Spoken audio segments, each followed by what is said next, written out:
Shalom alaikum. Saudara-saudari, hari ini kita bicara mengenai alam gaib. Judulnya mempesona, mengintip alam gaib. Mungkin di antara saudara-saudari, anak-anak juga ada yang hadir sudah punya pikiran-pikiran. Oh, mengintip alam gaib, berarti kita hari ini diajari nonton kuntilanak. Kita diajari nonton genderuwo, gerandong dan sebagainya. Ya, kalau itu ada di pikiranmu, singkirkan jauh-jauh. Kita tidak mau belajar seperti itu, tetapi mau belajar seperti ini kira-kira. Di dalam masyarakat kita ada banyak hal mengenai alam gaib yang sering kita dengar. Pertanyaan pertama adalah, Pastor Romo, alam gaib itu ada apa enggak? Itu kan pertanyaan pertama. Apakah kita orang Katolik itu tahu ada alam gaib atau tidak, Pastor? Pertanyaan pertama dijawab dengan sangat yakin. Alam gaib itu ada, nyata, senyata-nyatanya. Sebab apa? Gereja Katolik punya kredo. Kredo itu syahadat. Syahadat panjang atau nama resminya syahadat Nikea Konstantinopel. Itu aku kutipkan di sana. Kredo itu iman kepercayaan gereja Katolik dalam syahadat Nikea Konstantinopel. Ayo kita baca bersama-sama dalam bahasa Latin. 1, 2, 3. Ya, tenang. Bahasa Latin itu dibaca seperti bahasa Indonesia, tidak sulit. Jadi dibaca seperti yang tertulis. Ayo kita baca sama-sama. Credo in unum Deum, Patrem omnipotentem, factorem celi et terre, visibilium omnium et invisibilium. Terjemahnya apa? Terjemahnya ini, mari kita membacanya bersama-sama. Ya, kita baca bersama-sama. Aku percaya akan satu Allah, Bapa yang Maha Kuasa, pencipta langit dan bumi, dan segala sesuatu yang apa? Kelihatan dan tidak kelihatan. Jadi alam gaib itu ada di dalam kredo kita. Alam gaib ada di dalam syahadat iman kita, karena jelas sekali bahwa Bapa Allah yang Maha Kuasa itu pencipta segala sesuatu yang kelihatan dan tidak kelihatan. Yang kelihatan itu sesuatu yang jasmani. Jasmani badan kita, alam semesta yang kelihatan ini, gunung, sawah, danau, apa segala macam itu kelihatan. Bintang-bintang itu kelihatan. Tanah, batu itu kelihatan. Pastor Bayu kelihatan apa enggak? Ya, meskipun agak gelap ya tetap kelihatan ya. Ini jasmani. Maka yang kelihatan, yang tidak kelihatan itu bahasa Arabnya gaib. Gaib itu sesuatu yang tidak terlihat tetapi ada. Maka jawaban pertama jelas, alam gaib itu ada. Tetapi sayangnya begini saudara-saudariku, kita ini kan orang Katolik tidak hidup sendirian di Indonesia ini. Kita orang Katolik hidup di tengah masyarakat yang plural. Plural itu apa? Macam-macam agama, macam-macam budaya, dan iman kepercayaannya. Sayangnya, begini sayangnya ilmu kita mengenai alam gaib, pemahaman kita mengenai alam gaib, mengenai alam yang tidak kelihatan itu sangat banyak dipengaruhi justru bukan oleh ajaran gereja Katolik, tetapi oleh masyarakat sekitar kita, oleh adat budaya Jawa, adat budaya Chinese, adat budaya Batak, adat budaya Flores dan segala macam adat budaya, juga pengaruh agama-agama lain, dan sekarang yang paling hebat adalah pengaruh televisi. Wah, mata batin, ya kan begitu kan? Ya kan, dulu ada dunia lain. Nah, ini sedikit banyak atau malah banyak, tidak hanya sedikit, justru mengendap dalam pikiran kita, sehingga cara kita menalar ilmu kita tentang alam gaib berasal dari tayangan-tayangan seperti itu yang tidak semua cocok dengan iman Katolik. Maka tujuan pada malam hari ini mengintip alam gaib maksudnya adalah bagaimana ajaran gereja Katolik mengenai alam yang tidak kelihatan atau alam gaib itu, sehingga kalau ada fenomen itu manifestasi fenomen itu apa? Gejala-gejala atau kejadian-kejadian yang nanti mungkin kita hadapi atau pernah kita hadapi, kita bisa menalarnya menurut ajaran gereja sehingga tidak salah jalan. Banyak orang karena pikirannya salah, kalau pikiran sudah salah, pengetahuan sudah salah, umumnya langkah yang diambil tidak benar. Kalau pikiran dulu benar, kalau pengetahuan benar, menilai sesuatu itu bisa benar. Contoh ini dalam kehidupan sehari-hari. Anak kecil atau orang yang tidak punya pengetahuan kalau ular itu berbahaya. Ada ular kobra. Dia pikir ini es kopior. Lalu dia pikir ini ada anak tidak tahu bahwa ular berbahaya. Pengetahuannya salah. Maka ular kobra diajak main-main, itu gintang, itu lucu sekali. Cuk, mati dia. Karena pengetahuannya salah, maka langkah yang diambil salah. Ini contoh simpel untuk menggambarkan kalau orang pemahamannya salah, biasanya nanti langkah yang diambil. Dan aku melihat sebagai imam kadang-kadang miris sekali, karena mengenai dunia gaib, tidak sedikit orang Katolik yang salah mengambil langkah sehingga bertentangan dengan firman Tuhan, dan yang lebih berbahaya sampai-sampai orang membuat suatu persekutuan dengan kuasa jahat, menggunakan kuasa jahat, menggunakan kuasa setan, menggunakan kuasa iblis, dikira kuasa Tuhan karena tidak tahu. Ular dikira mainan, padahal ular berbahaya. Itu contoh dari pengetahuan yang salah. Maka hari ini dengarkan baik-baik, nanti mungkin akan ada banyak pertanyaan. Sekarang ilmunya dulu, gereja Katolik ngajarin apa. Nanti kalau sudah tahu, segala pertanyaan gampang sebenarnya jawabannya. Kita baca sama-sama kitab Kejadian. Sama-sama kita baca. Pada mulanya Allah menciptakan langit dan bumi. Allah pencipta itu jelas, ini tidak usah perlu diperdebatkan lagi. Di bagian pertama Alkitab dikatakan Allah menciptakan langit dan bumi. Ada pemahaman yang tidak lengkap begini. Kitab Kejadian dalam Alkitab itu menceritakan penciptaan yang kelihatan. Jadi jangan salah. Kitab Kejadian dalam Alkitab, halaman-halaman pertama dalam Alkitab itu menceritakan Allah yang menciptakan dunia yang kelihatan. Jadi jangan dikira itu awal banget. Sebelum penciptaan langit dan bumi sudah ada penciptaan sebenarnya, hanya tidak diceritakan dalam Alkitab. Jadi itu memang betul-betul awal sekali, tetapi awal dari apa yang kelihatan. Maksudnya alam dunia ini. Tetapi apa yang tidak kelihatan diciptakan sebelumnya. Apa yang tidak kelihatan diciptakan sebelumnya. Yuk kita baca bersama-sama. Ini ajaran gereja Katolik dari KGK. Ada yang tahu KGK itu apa? Katekismus Gereja Katolik. Katekismus itu ajaran gereja Katolik, ya gereja kita yang tercinta. Jadi itu ajaran gereja Katolik nomor 327. Ajaran itu diberi nomor-nomor sehingga kita bisa tahu pokok-pokok iman apa yang mau kita pengen tahu. Baca sama-sama 1, 2, 3. Pengakuan iman Konsili Lateran keempat mengatakan Allah mengadakan pada awal segala waktu sekaligus dua ciptaan dari ketidakadaan, yang rohani dan yang jasmani, yaitu malaikat dan dunia, dan sesudah itu yang manusiawi yang boleh dikatakan sekaligus terdiri dari roh dan badan. Ini ajaran gereja Katolik jelas. Jadi ciptaan yang disebut di dalam Alkitab dan tradisi suci dua macam, yang kelihatan dan yang tidak kelihatan. Istilahnya yang rohani berwujud roh maka tidak kelihatan. Jasmani berwujud fisik maka kelihatan. Manusia itu rohani atau jasmani? Pertanyaanku, manusia itu rohani atau jasmani? Manusia rohani atau jasmani?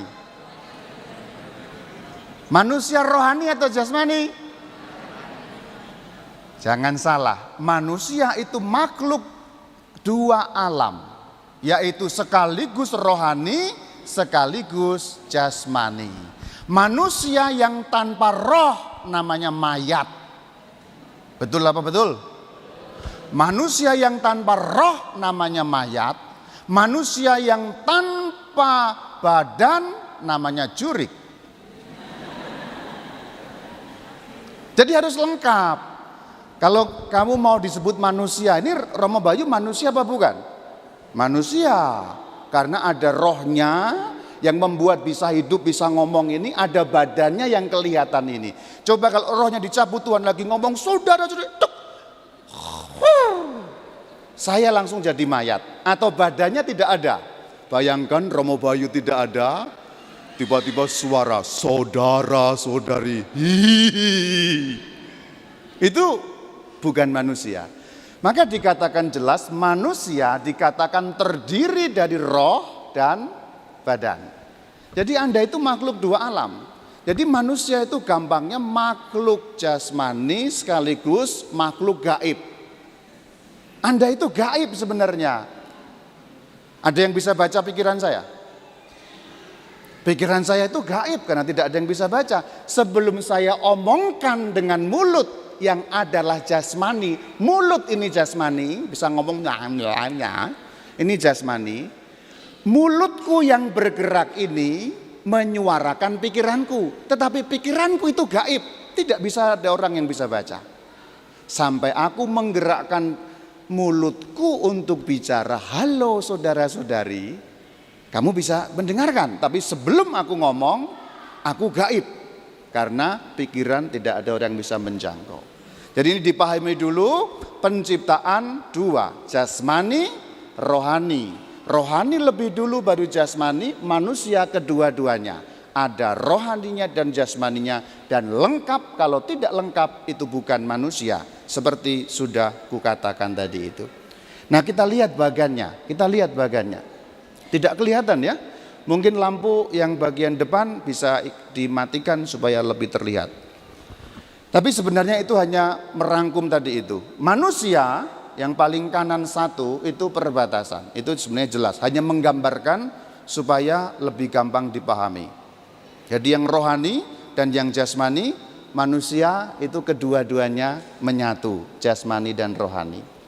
Mari kita baca sama-sama. Bahwa ada makhluk rohani tanpa badan yang oleh kitab suci biasanya dinamakan malaikat adalah satu kebenaran iman. Kesaksian kitab suci dan kesepakatan tradisi tentang itu bersifat.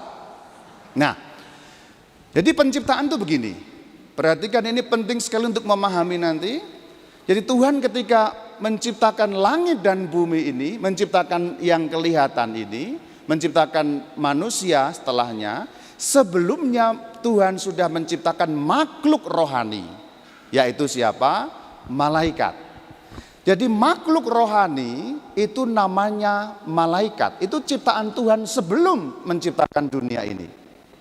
Jadi sebelum menciptakan bumi, Tuhan sudah menciptakan malaikat. Malaikat itu seperti apa penggambarannya? Kita akan lihat lagi dengan lebih jelas. Mari kita lihat, ayo kita baca sama-sama. Kalau engkau menanyakan kodratnya, maka ia adalah roh. Kalau engkau menanyakan jabatannya, maka ia adalah. Berarti malaikat itu roh. Sebelah kanan itu fotonya, bisa kelihatan? Sebelah kanan itu foto malaikat, bisa kelihatan? Hanya orang beriman yang bisa melihatnya. Tentu saja tidak mungkin kelihatan. Karena malaikat adalah roh. Mau difoto pakai foto yang super canggih sekalipun, mau kamera ini untuk motret malaikat tidak bisa. Karena malaikat itu roh. Roh berarti tidak punya wujud. Roh berarti tidak punya raga. Roh berarti tidak punya badan. Malaikat tidak ada badannya. Karena malaikat adalah ciptaan rohani 100% spiritual, 100% roh. Bagaimana menggambarkannya Romo? Tidak bisa digambarkan, tidak bisa dibayangkan karena roh itu tidak bisa dihirup, tidak bisa dilihat juga nggak bisa, apalagi diintip. Mau setengah mati juga nggak bisa ngintip malaikat karena malaikat adalah roh. Ini pertama, semoga ditangkap urutan penciptaannya. Awal Tuhan menciptakan yang roh, roh ciptaan itu namanya malaikat.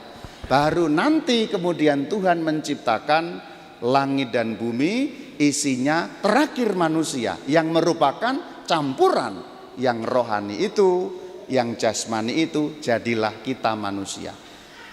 Kalau kita sekarang membuat suatu rangkuman singkat, malaikat itu roh 100%. Batu itu jasmani 100%. Tanah jasmani 100%. Tapi manusia, roh dan jasmani menyatu dalam satu orang, yaitu kita manusia ini. Urutannya jelas ya, malaikat diciptakan paling awal, baru dunia ini diciptakan yang kedua, kemudian ketiga manusia sebagai ciptaan terakhir, disebutnya puncak ciptaan Tuhan.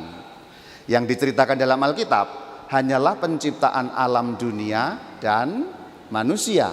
Penciptaan malaikat tidak diceritakan dalam Alkitab, tetapi diceritakan di dalam tradisi suci gereja.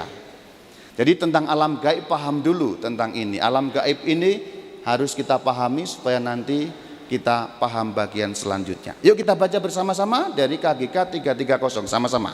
Sebagai makhluk rohani murni, mereka mempunyai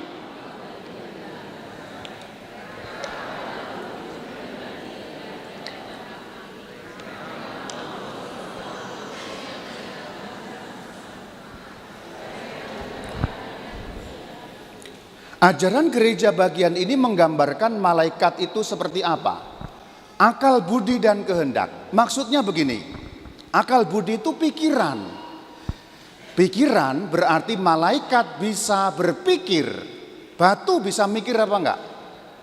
Batu tidak bisa mikir. Batu itu mau hari ini kita taruh di sini sampai akhir zaman, kalau enggak ada yang mindahin, dia tetap di sini. Enggak ada kok batu, aduh di sini terlalu panas, saya pengen mandi terus dia jalan ke toilet, itu enggak ada. Tidak ada batu bisa berpikir. Akal budi itu pikiran. Jadi malaikat bisa berpikir, dan pikiran malaikat ya kira-kira seperti pikiran kita, tetapi dalam bentuk yang lebih canggih, mentok canggihnya tidak bisa kita bayangkan karena pikiran malaikat lebih canggih daripada pikiran manusia. Yang kedua kehendak. Kehendak itu keinginan. Jadi selain bisa berpikir, malaikat juga bisa punya keinginan, pengen ke sana, pengen ke sana, pengen ke sana. Bapak Ibu punya kehendak apa tidak? Pasti punya.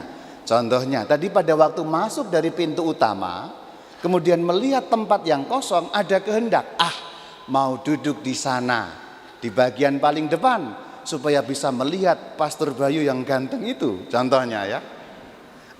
Aku pengen duduk yang di belakang sana, karena aku agak capek hari ini, kalau ngantuk sampai ngorok biar nggak ketahuan. Contoh yang lain, ada kehendak, pengen duduk di sana, pengen duduk di sana. Pulang dari sini pengen beli sate. Nah itu kehendak namanya. Lebih bagus beli sate, promo Bayu diberi. Nah itu lebih bagus lagi. Ini kehendak ya. Jadi malaikat punya akal budi, pikiran, dan pikiran malaikat luar biasa. Pikiran malaikat jauh-jauh lebih canggih daripada kita. Maaf pakai bahasa yang menggambarkan, malaikat yang paling bodoh sekalipun, ini gambaran ya, ini gambaran. Tidak ada malaikat yang bodoh. Ini gambaran, malaikat yang paling bodoh sekalipun jauh lebih pandai daripada manusia yang paling pintar sejagat. Karena malaikat tidak membutuhkan barang fisik. Kita punya pikiran, tapi pikiran kita membutuhkan benda fisik, yaitu otak, yaitu jaringan-jaringan syaraf. Maka kalau syarafnya rusak, orang disebut saraf, itu kan miring. Pikirannya ada, tetapi nggak nyambung, nggak connect. Bahasa Jermannya koplak. Pikirannya ada, sebenarnya pikirannya ada, tetapi alat yang untuk menyambungkan, pikirannya ada. Yang untuk ngomong, yang untuk nyambung, membaca situasi, menanggapi situasi, konslet. Bendanya konslet, karena berupa jaringan-jaringan syaraf. Maka kalau ada manusia dipukul kepalanya, tung, dia lupa, saya siapa? Kenapa saya di sini? Hei, kamu siapa? Nah, ada amnesia dan sebagainya, itu karena benda fisiknya, yaitu yang berupa otak dan jaringan-jaringan rusak. Pikirannya ada. Tapi malaikat tidak punya otak. Dalam arti tidak punya otak, dalam arti tidak ada organ otaknya. Tapi mereka punya pikiran. Itulah kenapa pikiran malaikat jauh lebih canggih daripada pikiran kita. Karena tidak memerlukan jaringan-jaringan otak dalam badan mereka yang tidak punya badan. Jadi malaikat punya dua hal. Punya kehendak berarti bisa milih. Malaikat bisa milih. Kalau punya kehendak kan bisa milih ke kiri atau ke kanan. Punya pikiran berarti bisa menilai. Ini lurus, ini belok kiri, ini belok kanan. Itu maksudnya. Yang kedua, sifat yang kedua dari malaikat, personal dan immortal. Apa maksudnya pastor? Apa maksudnya Romo? Personal itu begini, berkepribadian. Berkepribadian itu saya dan Pastor Made jelas beda, meskipun sama-sama botak. Jadi itu namanya berkepribadian. Personal itu begitu. Saya dan orang lain berbeda. Ada identitasnya, ada sifat-sifatnya yang tidak sama. Saya dengan Pastor Markus Suradi berbeda. Dengan Bapak Ibu yang di depan ini beda-beda semua. Jangankan kok saya dan orang lain. Bahkan orang yang kembar sekalipun berbeda. Mau kembar identik itu orangnya tetap berbeda. Itu namanya personal. Ada kepribadiannya. Batu personal apa tidak? Batu tidak personal. Batu enggak ada, batu ketemu kenalan, hei namamu siapa? Itu enggak ada. Batu tidak personal, batu itu ya batu saja. Tidak ada pribadi batu, itu tidak ada. Mangga juga tidak ada ya. Mangga bergelantung terus ngobrol mereka, siapa namamu? Mangga yang ini naksir mangga yang itu enggak ada. Yang bisa naksir itu manusia yang punya pribadi. Jadi cowok-cowok naksir sama cewek itu karena punya pribadi. Tapi pasir nggak ada yang naksir dengan yang lain. Itu maksudnya personal. Nomor dua, immortal. Apa maksudnya immortal? Tidak bisa mati. Immortal itu tidak bisa mati. Jadi sekali malaikat diciptakan, malaikat tidak mati. Sebenarnya sama seperti kita. Kita ini sekali diciptakan, roh kita tidak bisa mati. Kalau disebut manusia mati, sesungguhnya apanya yang mati? Badan jasmaninya itulah yang mati. Jadi kalau manusia mati itu manusia tidak mati. Orangnya, pribadinya tidak mati. Artinya rohnya tetap hidup. Tetapi yang mati badannya. Kalau Romo Bayu mati, contohnya diumumkan RIP, Pastor Yohanes Istimur Bayu Haji. Tuhan berikanlah istirahat. Tuhan berkatilah Pastor Bayu yang telah modar ini. Yang modar itu kan badan saya, bodiku ini yang mati. Tapi aku tidak mati. Tidak ada orang mati itu sesungguhnya mati, tidak ada.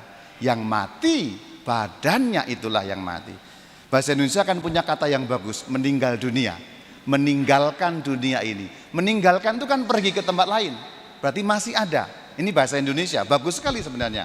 Bahasa Indonesia punya ungkapan yang bagus. Meninggal dunia. Meninggalkan dunia yang ini. Dunia yang fisik ini.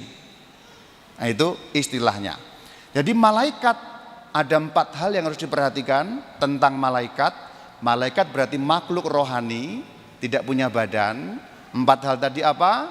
Bagian pertama, punya akal budi dan kehendak.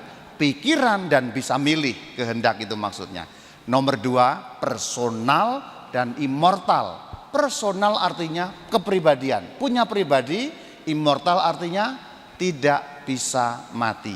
Sekali diciptakan, dia abadi. Karena mengambil sifat abadi dari Tuhan sendiri yang adalah roh.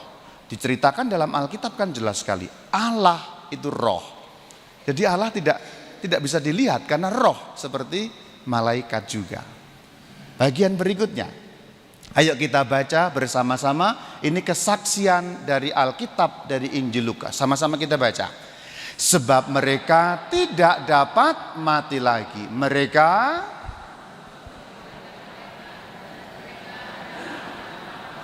Karena mereka telah, perhatikan kalimat pertama, mereka tidak dapat mati.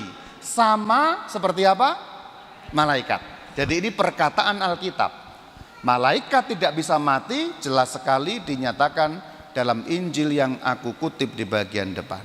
Mereka tidak dapat mati lagi, sama seperti malaikat yang tidak dapat mati. Karena immortal sifatnya. Jadi ini bagian yang perlu kita tahu mengenai dunia roh. Nah, sejak kapan malaikat ada? Ayo kita baca sama-sama dari KGK 332. Bersama-sama kita baca. Mereka ada sejak penciptaan dunia dan sepanjang seluruh sejarah keselamatan.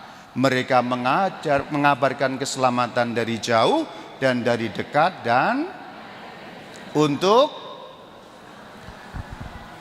perhatikan yang dicetak warna kuning. Sejak kapan malaikat ada? Sejak penciptaan dunia. Artinya malaikat sudah ada pada saat dunia ini diciptakan. Berarti malaikat diciptakan lebih dulu, mereka melihat dunia diciptakan. Jadi gampangnya begitu. Malaikat melihat ketika dunia ini dibuat. Malaikat melihat ketika manusia dibuat. Malaikat melihat ketika Adam dan Hawa diciptakan oleh Allah kita. Jadi urutannya makin jelas lagi sekarang ya. Malaikat ada pada awal makhluk rohani.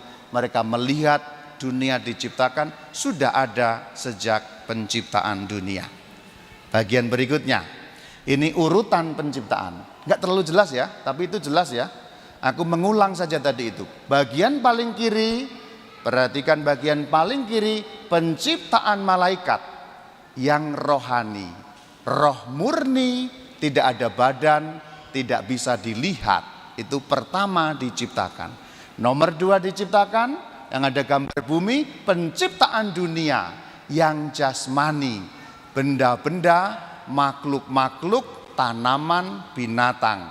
Terakhir, bagian paling kanan, penciptaan manusia, menggabungkan dua unsur yang jasmani, yang rohani, di blender jadi satu, jadilah manusia, yaitu kita, keturunan Adam, manusia pertama. Ini dulu. Jadi kalau mengintip alam gaib, kita perlu tahu alam gaib itu malaikat, yang rohani itu malaikat. Kapan mereka diciptakan? Sebelum penciptaan dunia. Apa sifat-sifatnya? Punya kehendak, punya akal budi, personal artinya punya pribadi, immortal artinya tidak dapat mati. Jadi kalau ada pertanyaan, saudara-saudari, bapak-bapak, ibu-ibu, anak-anak, malaikat bisa dilihat apa enggak? Tidak bisa. Malaikat punya hidung apa enggak? Tidak punya. Malaikat punya tangan apa enggak? Tidak punya. Malaikat punya kepala enggak? Tidak punya. Malaikat punya perut six pack enggak? Tidak punya. Malaikat punya otak apa tidak? Tidak punya. Tidak punya otak tetapi punya pikiran. Loh, ini hebatnya. Jadi tidak punya otak itu belum tentu tidak punya pikiran loh ya. Kalau manusia tidak punya otak pasti tidak punya pikiran, karena pikiran manusia ada dijalankan melalui otak. Kan begitu. Tapi untuk malaikat tidak perlu otak, karena malaikat makhluk rohani. Sampai di sini apakah ada yang jelas? Sampai di sini apakah ada yang jelas? Apakah ada pertanyaan? Kalau ada pertanyaan dipersilakan sebelum lanjut ke bagian berikutnya. Ya, ada 2 pertanyaan. 1, 2, 3, silakan diberi mikrofon oleh panitia supaya bertanya.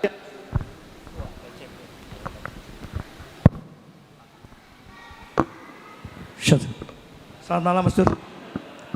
Ini saya tanyakan nih, Pastor. Alam gaib itu ada yang kelihatan dan tidak kelihatan. Terus kalau kita lihat alam gaib, oh ini alam gaib, kita nggak tahu toh alam gaibnya. Yuk kita panggil yang ahlinya. kelihatan, bla bla bla, ini bisa goyang, ini bisa jalan gitu.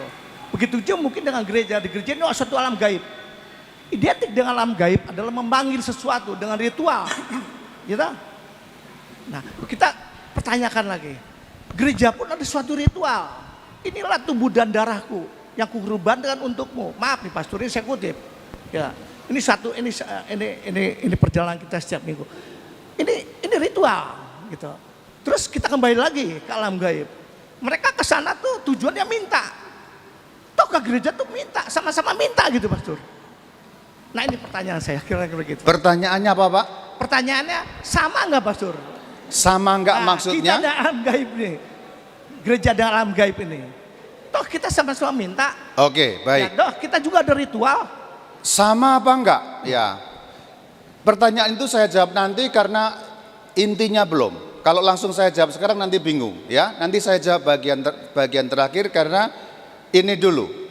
Pokok intinya kita pegang dulu baru nanti bisa sampai sana. Ditunda dulu jawaban saya Pak ya. Silakan. Baik Pastor. Cek. Baik Pastor. Saya mau nanyakan tadi dikatakan bahwa malaikat tidak kelihatan. Ya. Bagaimana dengan penampakan malaikat? Baik, ini bagus. Ini masih nyambung. Nanti saya jawab sekarang kalau ini. Bapak saya jawab tapi nanti Pak ya. Kalau saya lupa saya diingatkan. Ini masih nyambung. Pastor mengatakan malaikat, bukan pastor mengatakan. Gereja mengatakan, yang saya katakan, malaikat tidak bisa dilihat. Nyatanya ada penampakan malaikat. Orang bisa melihat malaikat. Bahkan di toko rohani dijual patung malaikat. Santo Mikael.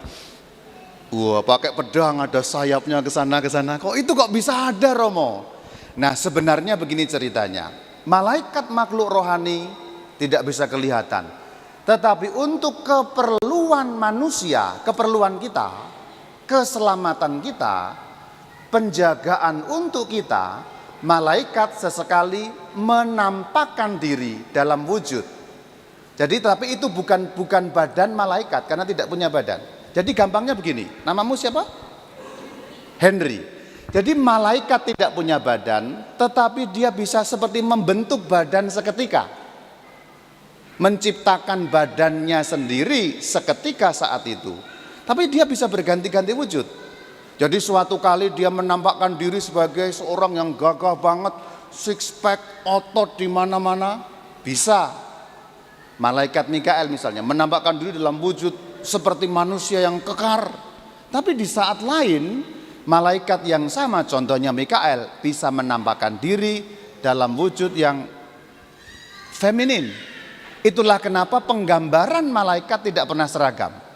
Ada malaikat yang digambarkan kekar sekali, ada malaikat yang digambarkan wajahnya seperti wanita.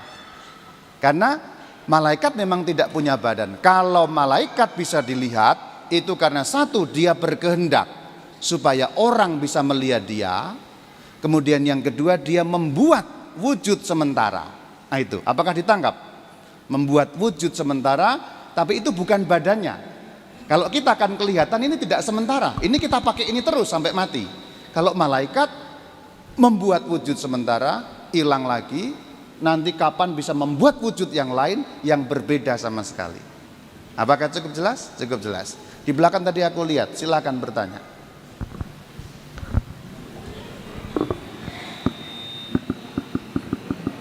Selamat malam Romo.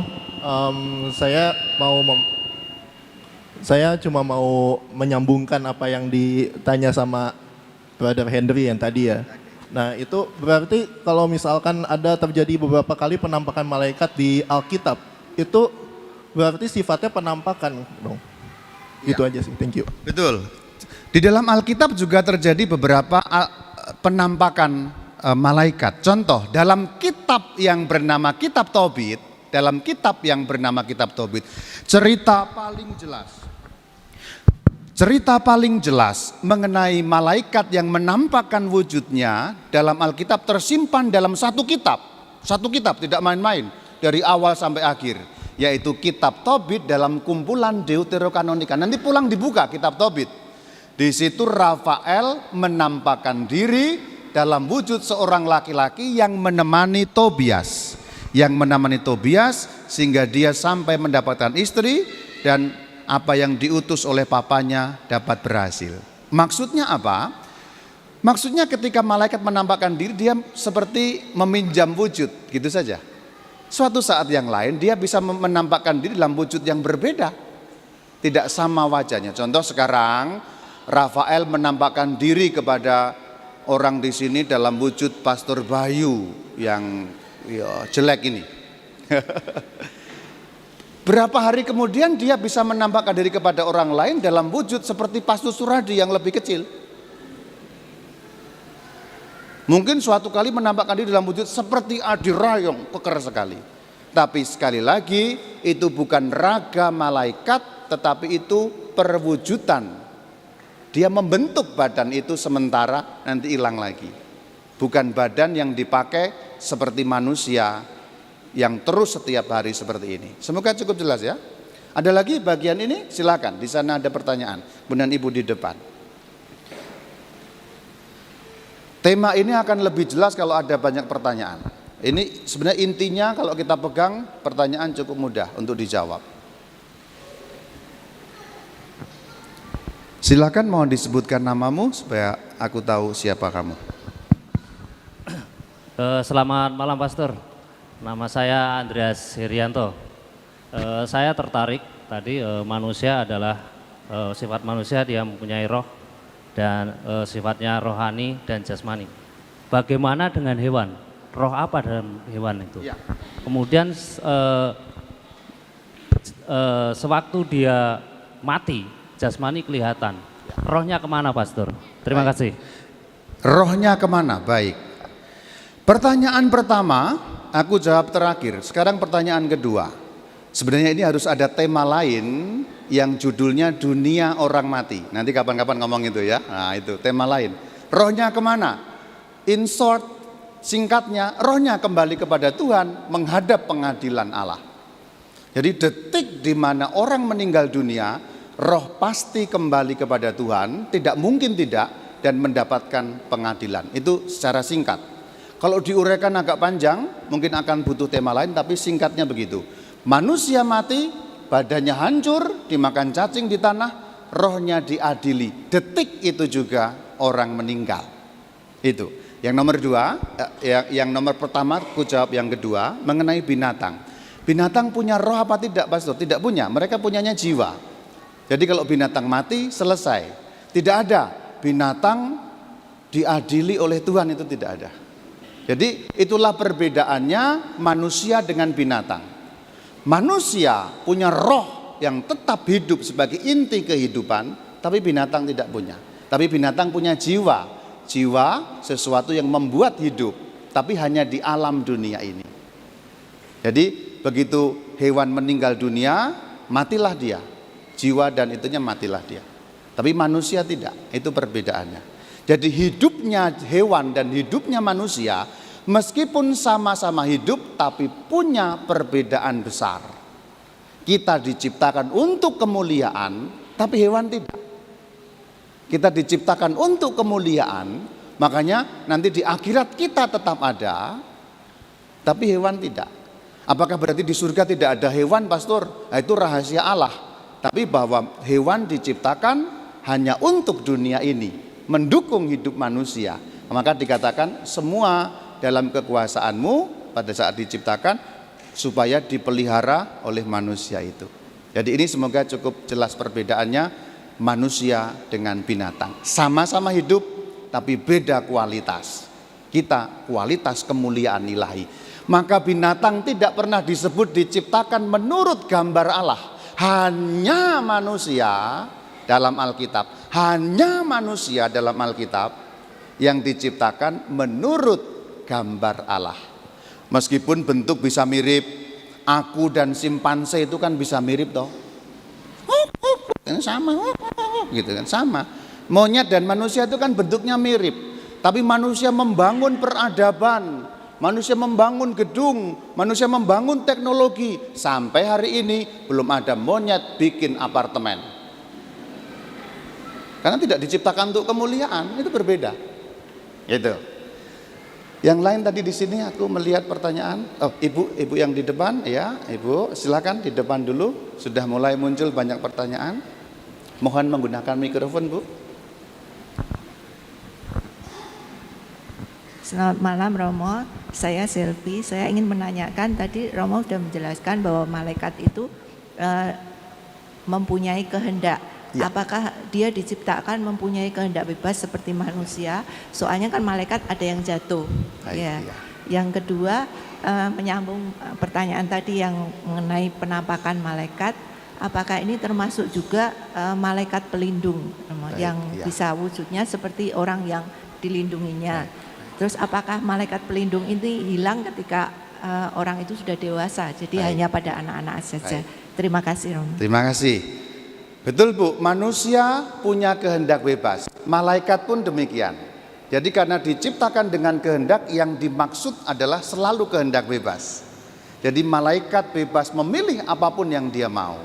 Jadi sama seperti kita yang diciptakan dengan kehendak bebas. Yang kedua, malaikat pelindung tetap ada menemani kita mulai dari proses lahir sampai kita menghadap Allah. Hanya anak-anak itu lebih murni, anak-anak itu lebih suci, tanpa dosa. Maka kadang-kadang bisa ketawa-ketawa, dia bisa mungkin melihat sosok malaikatnya. Kalau orang sudah mulai gede, sudah mikir jorok, sudah mikir tipu-tipu, sudah mikir yang lain-lain, banyak dosanya. Makin kita banyak dosa, sesuatu yang sifatnya spiritual, makin sulit kita gapai. Jadi bukan malaikat pelindung hilang, tetap ada, hanya kita makin tidak bisa tahu keberadaannya. Tapi para kudus itu mereka tahu keberadaan malaikat pelindung. Kalau pengen tahu tentang malaikat pelindung masing-masing, caranya gampang sekali. Jadilah orang suci, sederhana. Sederhana sekali, tapi sulit sekali dijalani. Begitu ya, Bu ya. Di belakang tadi silakan pertanyaan, ada lagi? Ya, ini dulu baru kemudian yang di belakang. Mohon nama.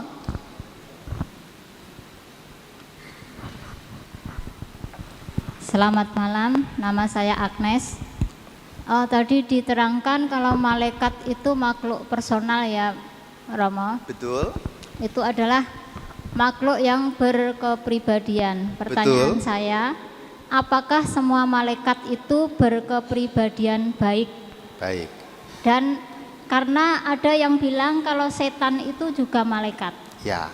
Terima kasih. Pertanyaan Ibu saya tunda ya. Nanti bagian berikutnya ada. Jadi ada dua yang saya tunda karena akan sampai ke sana. Jadi nanti saya jawab tapi tidak sekarang. Nanti kalau belum terjawab, Ibu mengingatkan saya.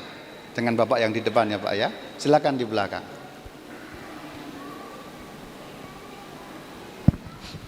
Malam Romo, nama saya Vincent. Sebelumnya kalau pertanyaannya rada nyeleneh, maaf. Enggak apa-apa. Kalau memang malaikat itu sudah ada sebelum kehidupan di dunia ini, mungkin seperti yang dijelaskan tadi. Kita sering mendengar ya kisah-kisah atau mitologi-mitologi tentang malaikat yang mungkin sama kayak pertanyaan tadi yang berkepribadian jahat, Lucifer dan sebagainya. Bagaimana pendapat Romo tentang hal itu dan bagaimana pendapat menurut Gereja Katolik? Ya. Pendapat Romo mengikuti pendapat Gereja Katolik yang akan dijelaskan sebentar lagi. Kalau begitu kita masuk saja, pertanyaan yang lain simpan dulu supaya langsung juga terjawab beberapa pertanyaan. Bagian ini dipahami ya, dunia gaib yang bagian ini. Kita lanjut sekarang di bagian-bagian berikutnya supaya beberapa pertanyaan juga akan terjawab. Mari kita lihat. Dari Katekismus Gereja Katolik 391, mari kita baca bersama-sama.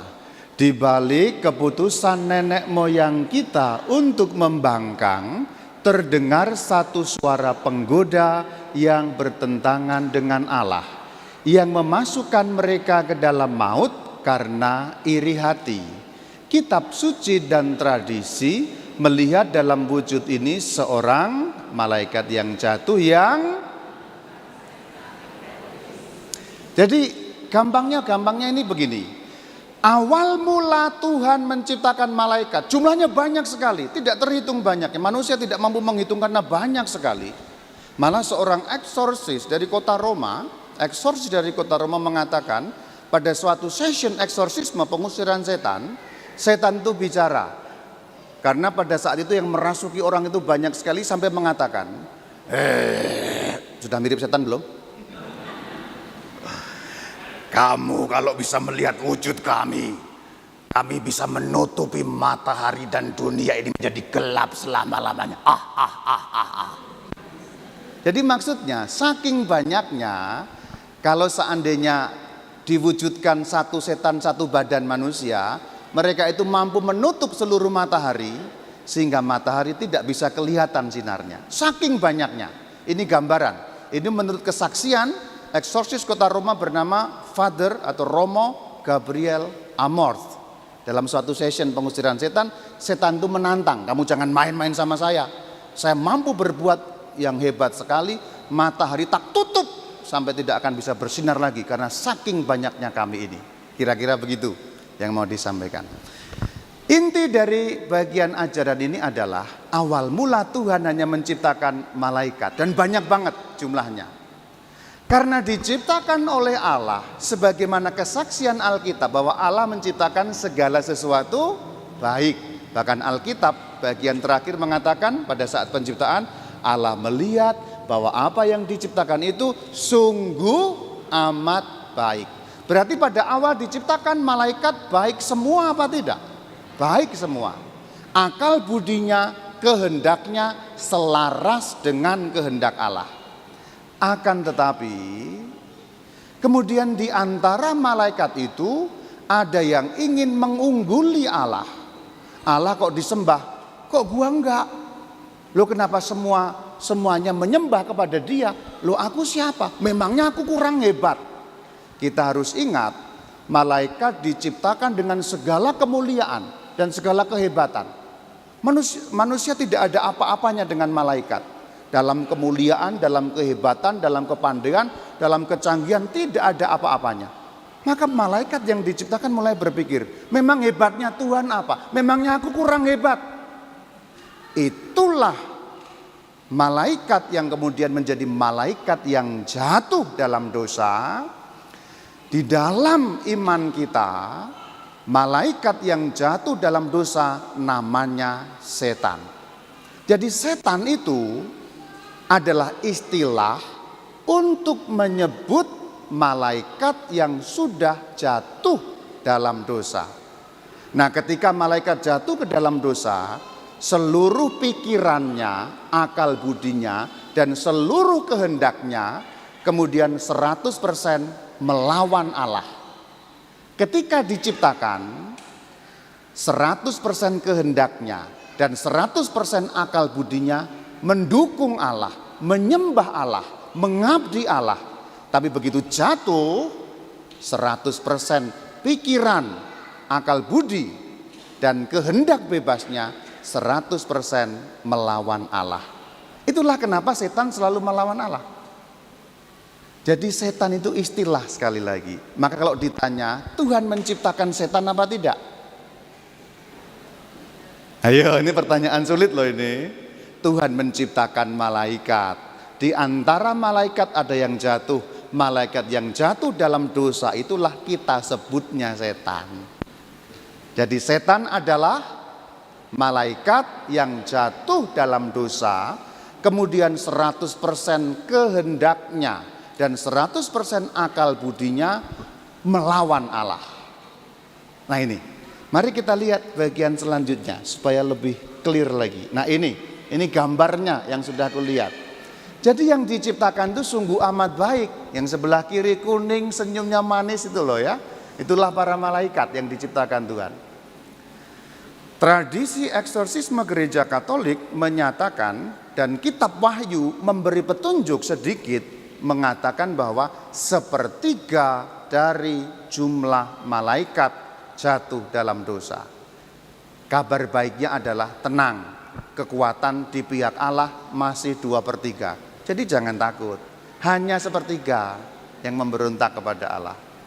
Meskipun demikian kekuatannya luar biasa. Nanti akan sampai kepada pertanyaan Bapak yang di depan juga. Jadi setan ya tadi ada pertanyaan. Bukan Anda setannya maksudnya ya. Saya mengatakan jadi setan adalah malaikat yang jatuh ke dalam dosa sehingga 100% kehendaknya, 100% akal budinya melawan Allah. Maka perbuatan setan nanti akhirnya apapun perbuatan itu hanya akan melawan kuasa Allah. Nah itu, sampai di sini cukup jelas ya. Jadi malam hari ini kita juga sekaligus belajar asal muasal adanya setan. Setan itu bentuknya kayak apa Romo? Tidak berbentuk juga karena kita kembali ke bagian awal bahwa malaikat adalah roh. Ketika mereka menjadi setan karena perbuatan melawan kehendak Allah, berarti juga mereka tetap roh. Nah itu setan, mengenai setan. Bagian berikutnya, yuk kita baca bersama-sama sekaligus juga nanti bisa menjawab, memperkuat lagi pertanyaan Ibu di depan. Kita baca bersama-sama. Kitab suci berbicara mengenai satu dosa para malaikat yang jatuh. Jatuhnya mereka dalam dosa merupakan keputusan bebas roh-roh yang tercipta ini yang menolak Allah dan kerajaannya secara radikal. Dan perhatikan, kehendak bebas, lalu mereka membuat keputusan bebas. Menolak Tuhan dalam dua sifat. Satu, radikal. Apa artinya radikal, saudara-saudari? Radikal artinya sampai ke akar-akarnya. Kata radikal itu berasal dari bahasa Latin radix. Radix itu artinya akar.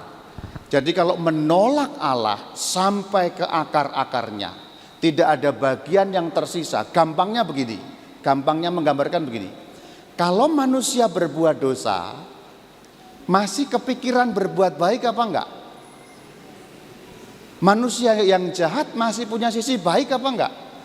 Masih. Paling kurang mungkin kepada anaknya, kepada istrinya, atau kepada orang-orang. Jadi manusia tidak pernah radikal.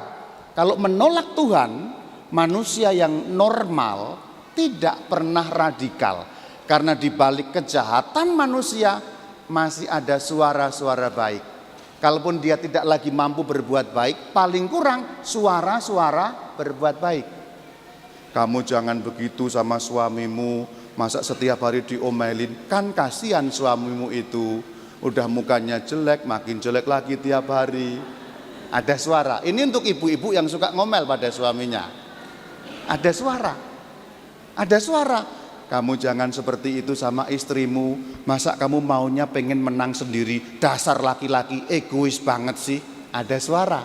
Ini untuk bapak-bapak yang pengennya menang sendiri.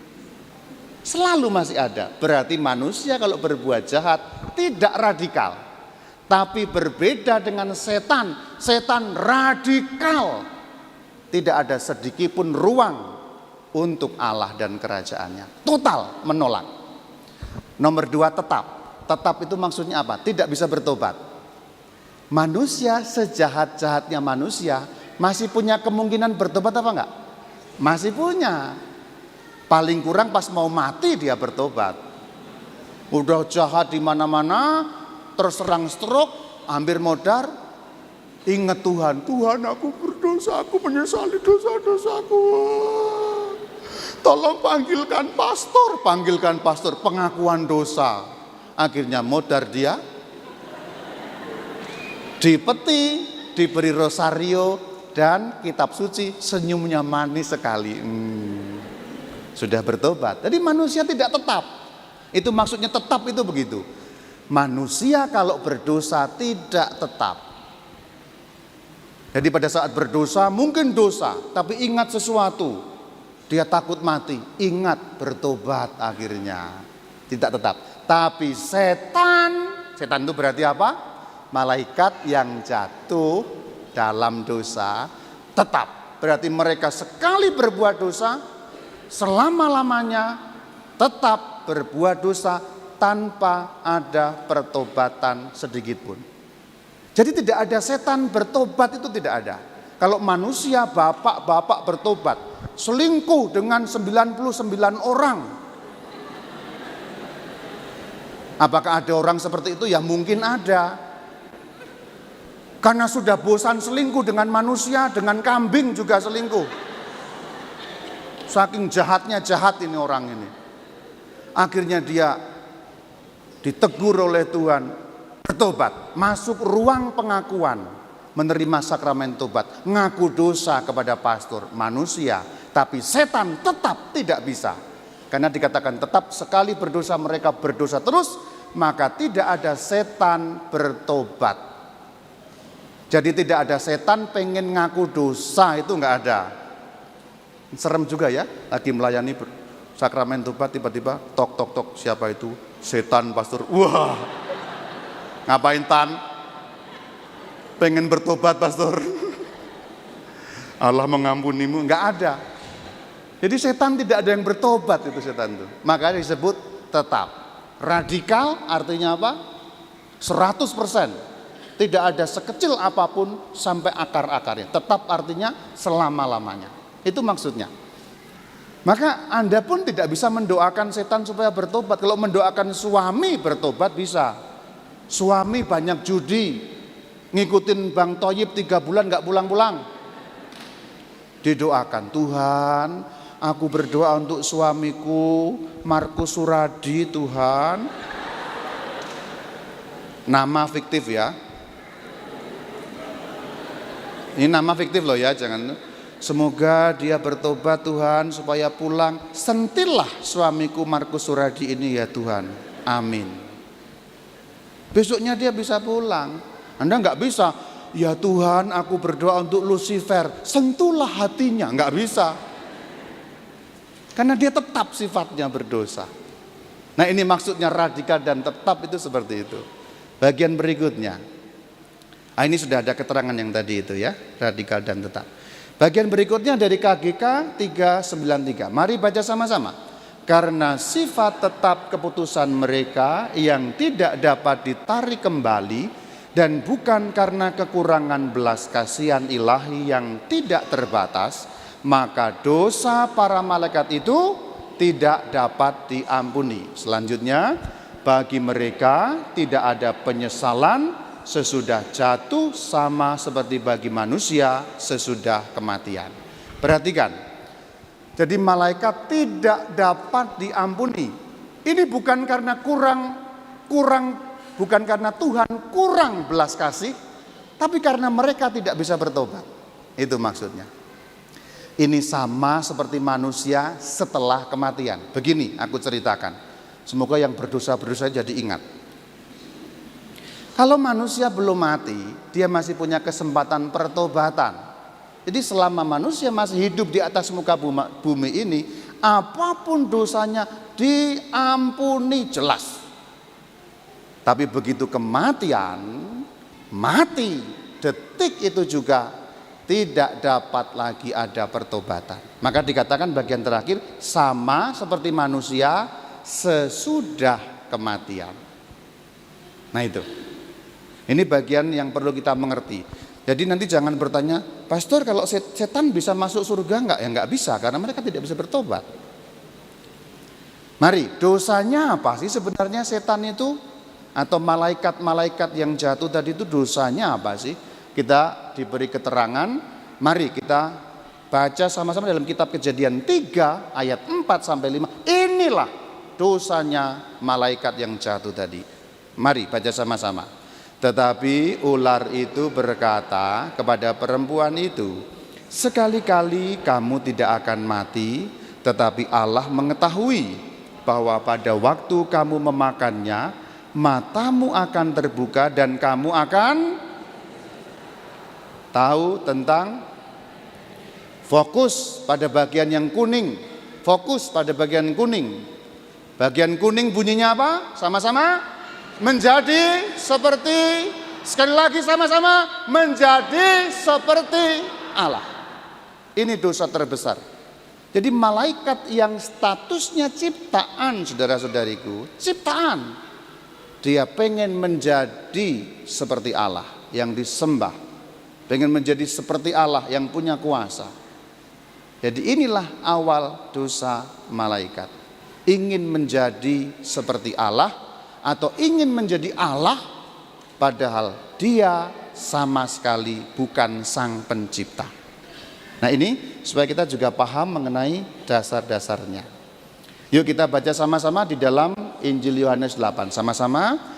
Iblislah yang menjadi bapamu dan kamu ingin melakukan keinginan-keinginan bapamu. Ia adalah pembunuh manusia sejak semula dan tidak hidup dalam kebenaran. Sebab di dalam dia tidak ada kebenaran. Apabila ia berkata dusta, ia berkata atas kehendaknya sendiri sebab pendusta dan bapa segala dusta. Nanti kalau masih ada waktu aku tunjukkan bagaimana penerapan ayat ini mengenai dunia gaib, mengenai dunia setan. Nanti nyambung kepada pertanyaan Bapak yang di depan, bedanya apa akan nyambung ke sini. Jadi setan itu bapa segala dusta. Terbuka lagi sekarang pertanyaan supaya makin memperjelas. Jadi sekarang alurnya kita mulai tahu, malaikat diciptakan Tuhan semuanya baik, punya kehendak. Karena punya kehendak mereka memilih, ada yang jatuh. Kenapa kok jatuh? Ingin menjadi Allah.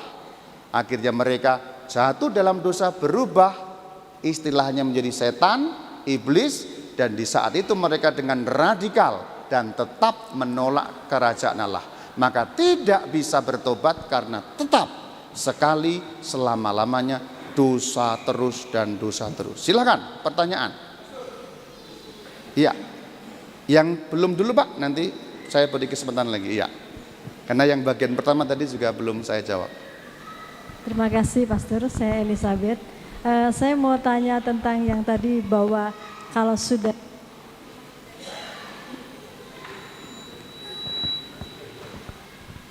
ya. Tes.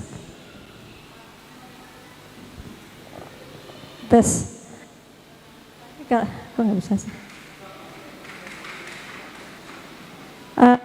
Katakan di kitab suci tadi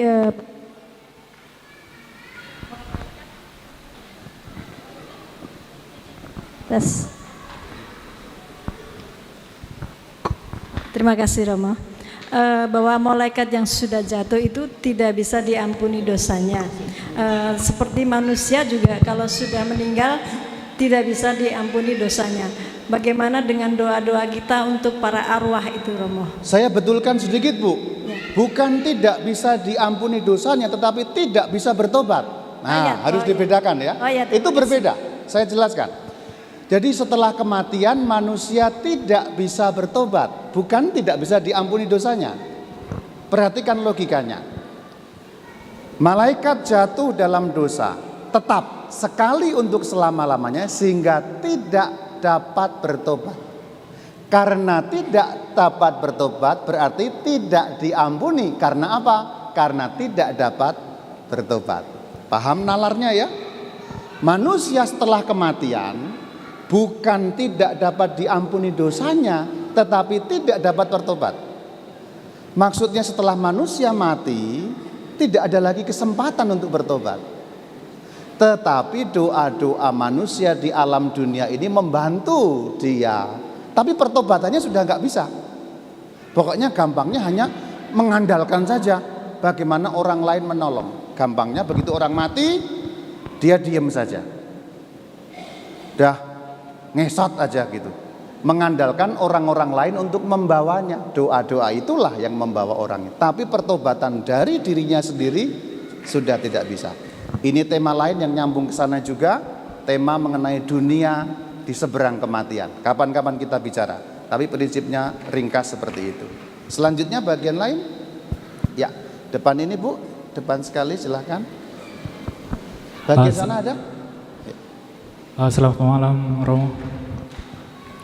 Saya masih penasaran yang dimaksud dengan malaikat di sini Romo, yang dimana tadi Romo menjelaskan bahwa sebelum bumi ini udah ada malaikat. Nah, malaikat yang dimaksud di dalam Alkitab itu apa sih Romo? Gitu. Nah, tujuan Tuhan menciptakan malaikat itu untuk apa? Apakah itu tujuannya untuk menjaga manusia atau apakah ada tujuan yang lain?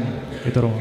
Nah, yang ketiga itu kalau kita tarik seperti kehidupan sekarang, yang dimana orang lebih percaya kepada mitos, itu bisa disebut juga dengan alam gaib. Yang dimana mereka melakukan sesembahan ke misalnya contohnya kayak di Jogja itu mereka melakukan sebuah membuat sebuah sesajen ke ke pantai Parangtritis karena kenapa? Itu untuk mempercayai Ratu Nyi Roro Kidul. Nah, apakah itu bertentangan dengan gereja, Romo? Karena ya menurut saya itu udah udah jauh dari nalar manusia, karena itu bertolak belakang kepada manusia yang dimana orang malah percaya kepada mistis dibandingkan kepada Tuhan. Terima kasih, Romo. Baik, malaikat gunanya apa? Ini gunanya. Yuk kita baca sekali lagi bersama-sama. Mereka ada sejak penciptaan dunia dan sepanjang seluruh keselamatan manusia.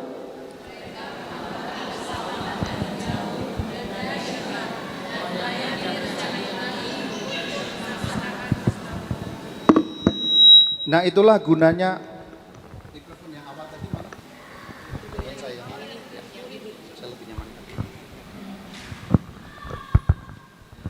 Inilah gunanya malaikat. Jadi malaikat itu melayani rencana ilahi. Jadi pelayan. Apapun yang Tuhan suruh, mereka melaksanakan. Jadi malaikat dijelaskan di sini bagian yang melayani rencana ilahi. Tuhan pengen apa? Nyuruh malaikat. Tuhan pengen apa? Nyuruh malaikat. Itu gampang intinya. Pertanyaan kedua, yang di mana-mana ada halal gaib seperti itu, apakah bertentangan dengan ajaran Katolik? Tentu saja bertentangan. Karena kita meminta hanya kepada Allah saja. Ayat pertama atau perintah pertama dari 10 perintah Allah, jangan ada padamu Allah lain. Jelas sekali. Sedangkan tidak sedikit orang, nyambung juga ke Bapak tadi itu, yang justru meminta ke tempat-tempat seperti itu. Siapa dalang di balik itu? Siapa dalang di balik itu? Sosok siapa di balik itu? Malaikat yang jatuh. Logikanya dari mana? Karena malaikat yang jatuh pengen disembah seperti Allah, pengen dimohon seperti Allah, pengen orang-orang datang kepadanya, dia seperti Allah. Jadi di balik tempat-tempat apapun tempatnya, apapun namanya, apapun istilahnya, tempat sana minta ini, tempat sana minta itu, di balik itu tidak mungkin Tuhan. Di balik itu selalu merupakan malaikat yang jatuh. Dari mana dasar dan nalarnya? Karena mereka ingin menjadi seperti Allah. Coba dibayangkan, ketika contoh di sini dipasang, di sini ada mbah siapa? Mbah Made, ya. Nama fiktif ya. Mbah Made. Di sini ada petilasan Mbah Made. Kalau kamu datang ke sini bawa sesajen, setiap kali datang ke sini tirakat. Nah, jadi orang datang kepada Mbah Made. Mbah Made yang sudah nggak ada itu, sudah mati dianya Mbah Madenya gitu.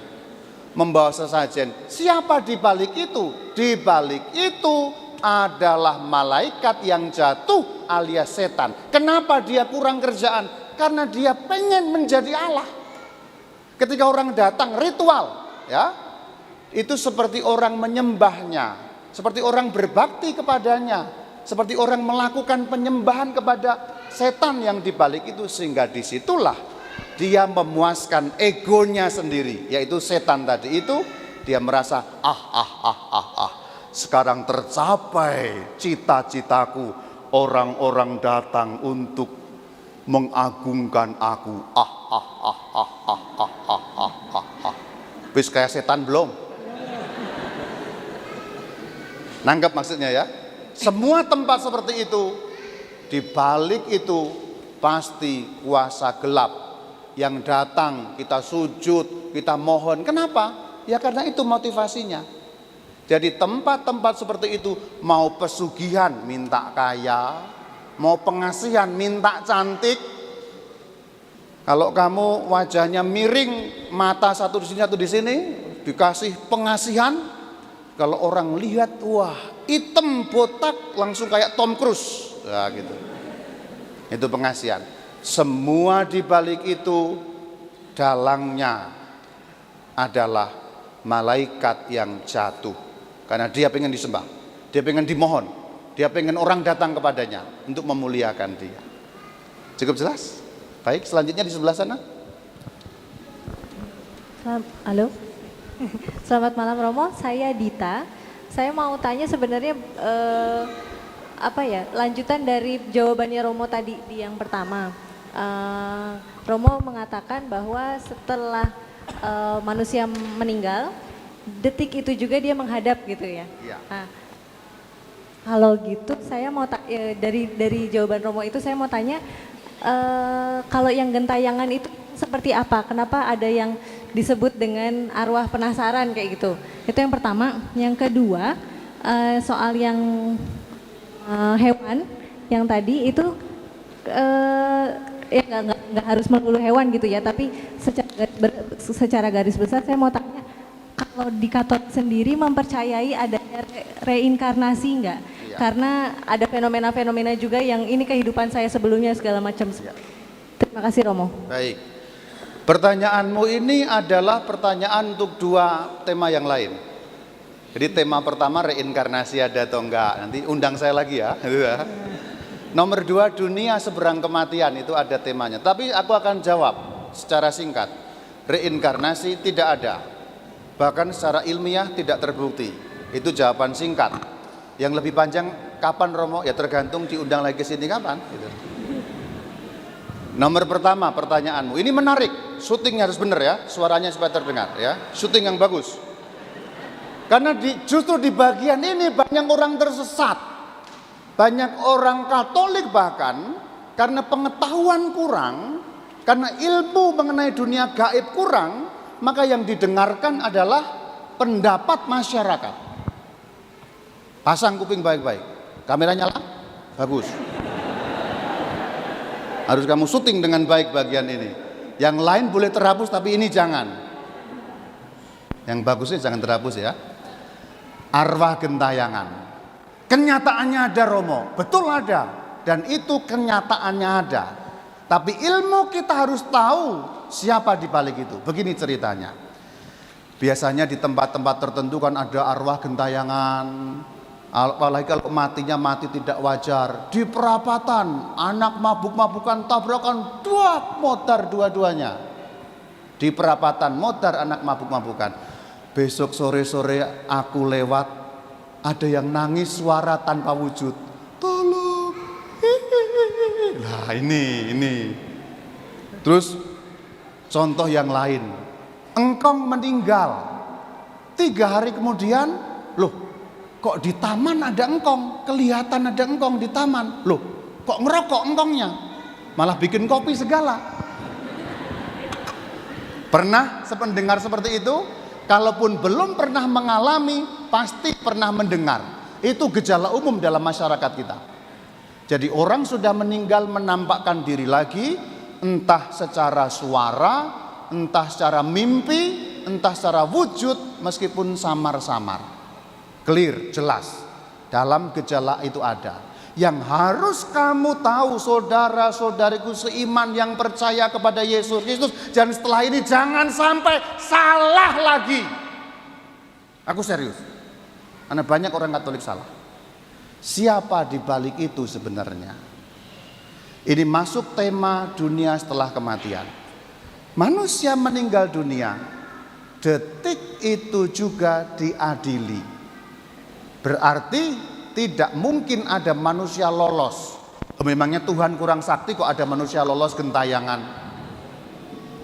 Artinya, ini poin pertama. Begitu manusia meninggal dunia, pengadilan menanti detik itu juga. Artinya roh manusia pada detik dia meninggal, tidak mungkin ada yang lolos dari pengadilan Tuhan. Ditentukan, tus surga, tus neraka, selesai. Tidak ada roh yang kembali ke alam muka bumi ini.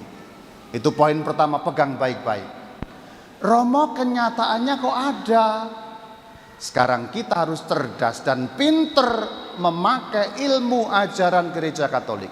Yang harus kita tanya adalah, Kalau ternyata ada engkong muncul, ada Pak D muncul, ada papamu kelihatan lagi sudah meninggal, siapa di balik itu?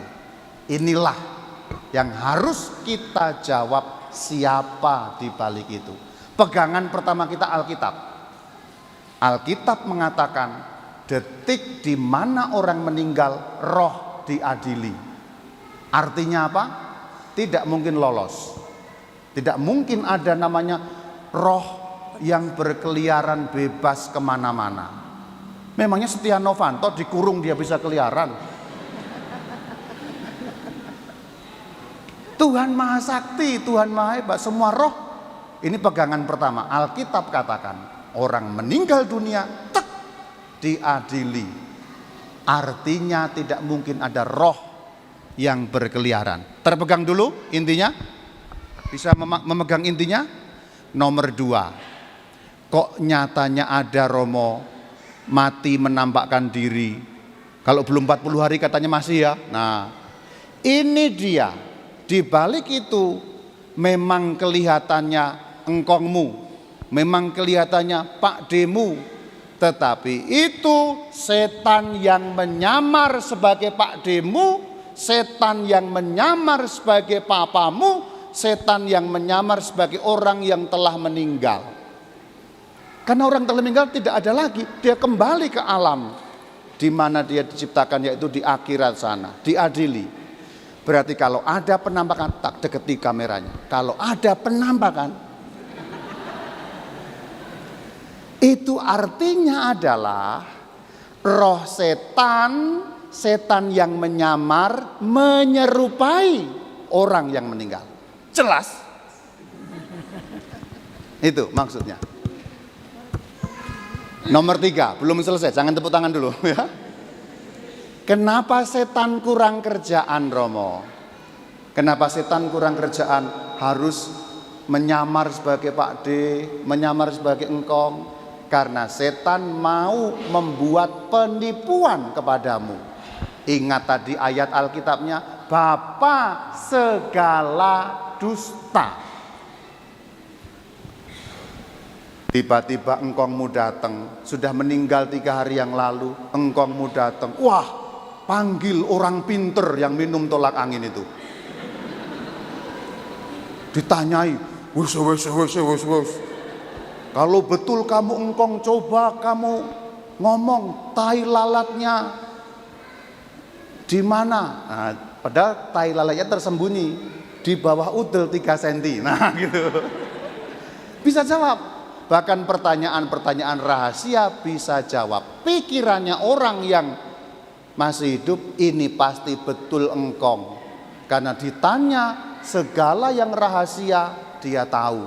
Kalau betul kamu engkong Made contohnya. Engkong, kalau betul kamu engkong Made, coba utangnya bapakku berapa? Dia sebutkan sampai titik komanya, tahu semuanya. Padahal nggak ada yang tahu utang itu. Ini mau mencari penyesatan sehingga orang yang masih hidup mengira ini engkong yang telah meninggal. Sedangkan yang bicara sesungguhnya roh jahat, setan yang menyamar sebagai orang yang meninggal. Itulah yang oleh masyarakat kita disebut arwah gentayangan. Itulah yang oleh masyarakat kita disebut roh yang masih kembali lagi. Jadi di dalam iman Katolik, kalau kita melihat runtutan-runtutan ajaran gereja Katolik dengan jelas, tidak mungkin ada arwah gentayangan. Kenyataannya ada, betul. Kenyataannya ada, tapi kita orang Katolik harus pinter, harus bisa membuka kedok siapa di balik itu. Dan kita tahu sekarang di balik itu adalah setan yang menyamar sebagai orang yang meninggal. Sekarang tipsnya. Kalau mungkin mengalami seperti itu, karena pasti masih akan ada yang meninggal toh. Kalau mengalami seperti itu, keluargamu muncul entah dalam wujud suara, dalam wujud apapun, bahkan dalam mimpi. 1, abaikan. 2, berdoa Santo Mikael seperti yang tadi sudah aku berikan. 3, perciki rumahmu dengan air suci. Hari ketiga tidak akan muncul lagi, sebab dia bukan engkongmu, sebab dia bukan pak demu, sebab dia bukan papamu, sebab dia bukan mamamu, tetapi setan yang menyamar. Tipsnya 3. 1, abaikan. Jangan malah rajin cari orang pinter. Wah ini engkong ini, jangan-jangan mau pesen yang belum sempat dipesankan. Enggak mungkin. Karena apa? Begini saudara-saudariku, orang yang sudah meninggal tidak ada lagi urusan dengan dunia ini. Orang yang meninggal itu menghadap Allah, dekat dengan Allah. Maka dia tidak lagi memikirkan dunia ini. Tidak ada pesan yang tertinggal, itu enggak ada. Tidak ada. Karena orang yang telah meninggal kepasrahannya tingkat tinggi, maka dia memasrahkan kepada Allah yang masih hidup di atas muka bumi ini dalam keyakinan yang sempurna bahwa Allah memelihara yang masih hidup meskipun dalam pandangan manusia kekurangan atau ada apa-apa saja. Ini tidak ada pesan yang tertinggal, anak yang tertukar, apa gitu nggak ada. 1 tipsnya abaikan, 2 doa Santo Mikael, 3 perciki rumahmu dengan air suci, air yang dimintakan berkat kepada pastor. Bawa air biasa, pulang misa, pastor minta diberkati air ini, percikan seluruh rumah, hilang dalam 3 hari. Jadi ini harus tahu, karena justru di bagian, terima kasih Ibu bertanya tentang itu, karena di bagian ini banyak orang Katolik justru tersesat karena mendengarkan pandangan masyarakat, sedangkan pandangan Katolik beda lagi. Begitu. Wes, selesai ya? Atau masih pertanyaan? Oh masih, silakan Ibu di depan dan yang di belakang, silakan. Mohon Ibu yang di depan, silakan lebih dulu.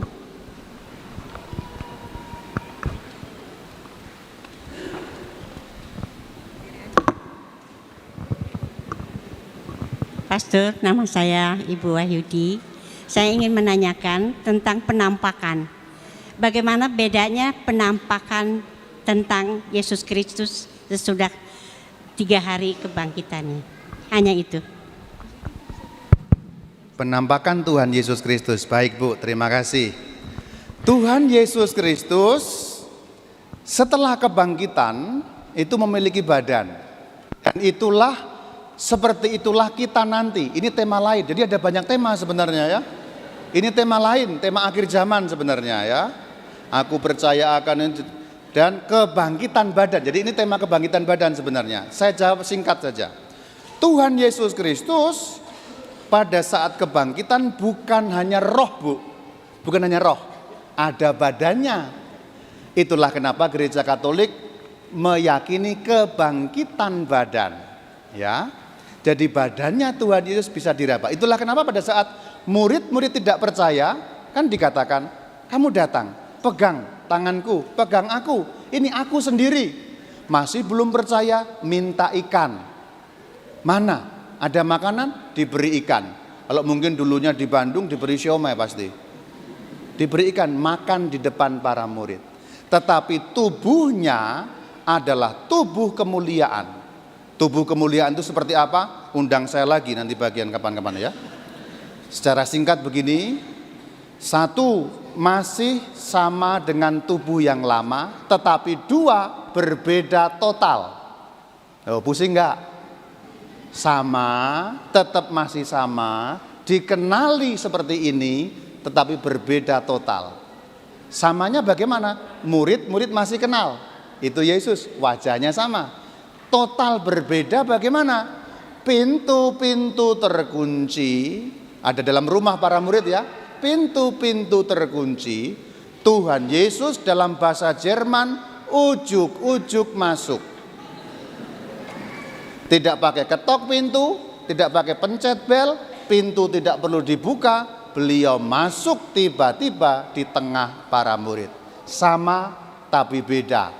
Seperti apa Romo itu kami tidak bisa membayangkan, matilah dulu nanti baru tahu. Ya kita semua baru akan tahu nanti gitu kan. Tapi teorinya begitu. Saya bisa menjelaskan lebih panjang sih daripada ini, tapi nanti ini ya. Tapi jelas ya Bu ya, badannya ada, sama tapi total berbeda. Baik, terima kasih. Di belakang silakan. Supaya ada keadilan. Silakan.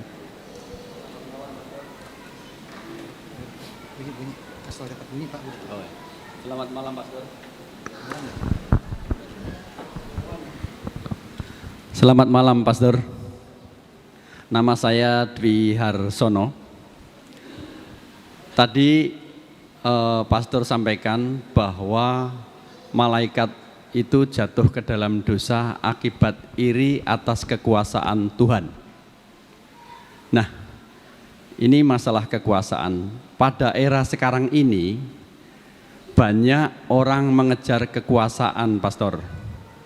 Kekuasaan dalam arti yang zaman sekarang adalah kedudukan ataupun jabatan. Nah, kedudukan atau jabatan itu diartikan sebagai mengatur orang lain atau memaksa diri sendiri lebih diakui daripada orang lain atau diberikan keleluasaan untuk itu. Nah, pertanyaan saya, Pastor, apakah mengejar kekuasaan yang seperti itu adalah berdosa? Itu saja, Pastor. Terima kasih. Selamat Baik, malam. Pak. Berdosa ketika kekuasaan dipakai untuk memuaskan dirinya sendiri, tentu saja. Kita harus ingat, setan ketika ingin menjadi Allah, ingin menjadi seperti Allah bukan untuk siapa-siapa, untuk dirinya sendiri. Jadi dosa ketika mengejar kekuasaan lalu untuk keuntungan dirinya sendiri.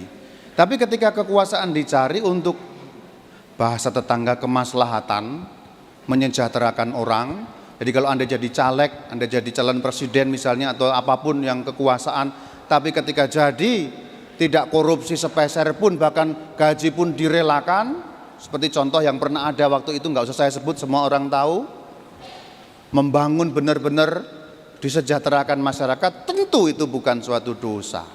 Dosa ketika kata kuncinya salah guna, maka ada penyalahgunaan kekuasaan. Begitu, Pak. Saya nyambung kepada Bapak yang di depan. Tadi Bapaknya sudah nggak ada ya? Oh, lagi ke belakang. Ya sudah, nanti jawabannya nanti supaya beliau mendengar. Pertanyaan dulu, silakan. Di belakang itu, silakan. Ya. Kemudian nanti Ibu yang di depan ya, Bu ya. 1, 2, 3 ya. 1, 2, 3. Silakan nanti. Satu persatu langsung saya jawab supaya tidak lupa. Tadi Pak siapa namanya? Pak siapa namanya? Pak Dedek. Ya. Yang mana dulu tadi? Belakang dulu. Banyak yang tahu. Iya. Silakan. Selamat malam, Pastor. Nama saya Dodi.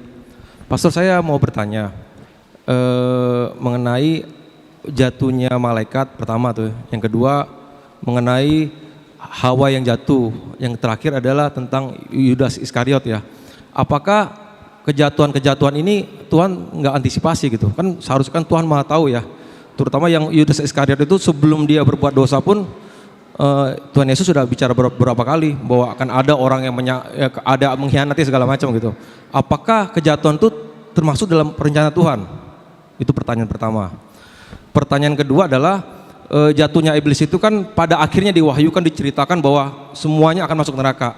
Apakah iblis yang sangat bijaksana, malaikat lah yang sangat bijaksana lebih dari manusia itu nggak tahu resikonya? Kita aja tahu ya resiko, malaikat itu nggak tahu resikonya. Itu yang kedua. Yang terakhir titipan dari Bapak yang tentang gentayangan. Bapak ini kalau saya nggak salah tangkap Pak ya, nanti koreksi aja. Apakah jangan-jangan penampakan Bunda Maria iblis juga jangan-jangan? Itu cukup, Pastor. Dari pertanyaan terakhir ku jawab. Penampakan Bunda Maria bisa iblis kalau tidak diperiksa dengan sungguh-sungguh. Itulah kenapa gereja Katolik selalu hati-hati dengan penampakan dan diperiksa dengan sungguh-sungguh. Jadi kalau penampakan yang sudah diresmikan dan diakui gereja, pasti itu Bunda Maria. Karena sudah menggunakan penelitian yang sungguh-sungguh, baik penelitian jasmani maupun rohani. Jadi begitu gereja mengatakan ini penampakan otentik, contoh di Lourdes, itu pasti Bunda Maria.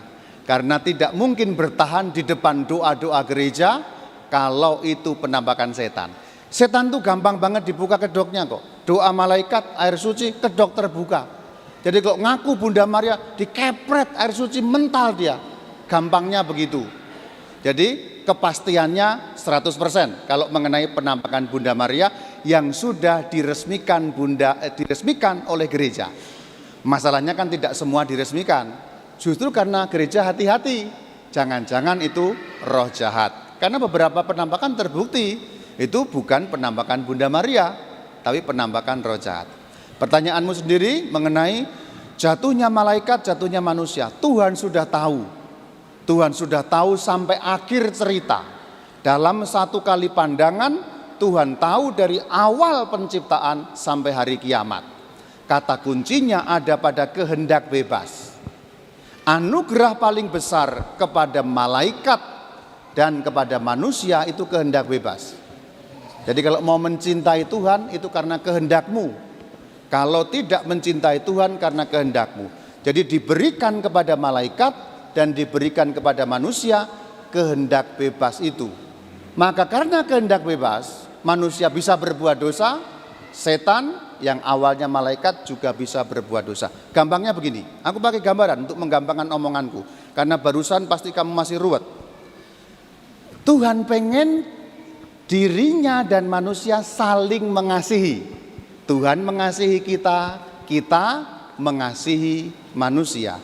Bisa disebut mengasihi kalau apa? Kalau ada kehendak bebas. Tuhan bisa enggak menciptakan manusia tidak bisa berbuat dosa? Bisa, tapi itu robot artinya, robot ciptaan Tuhan. Semua manusia dibikin manut bisa, tapi itu bukan cinta.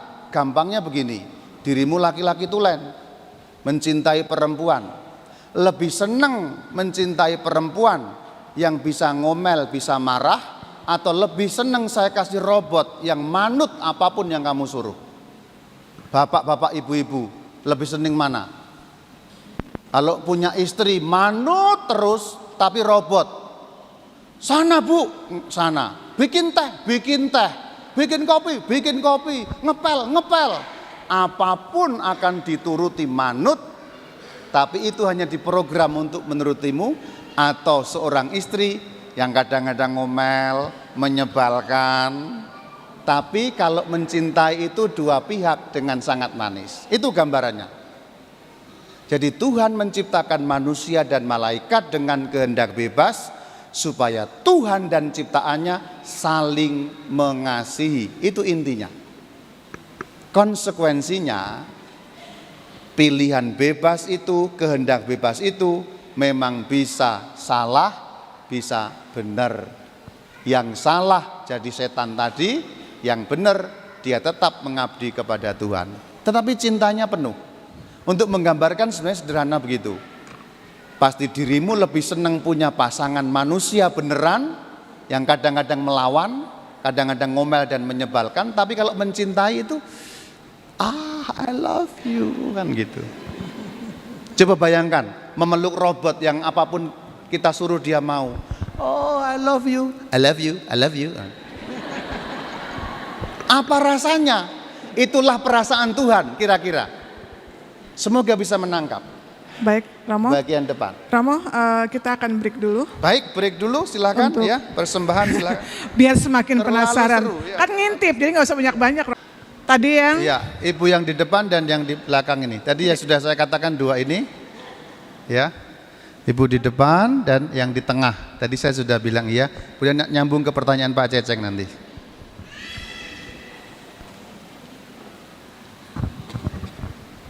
Selamat malam Romo, saya Ibu Rusdi.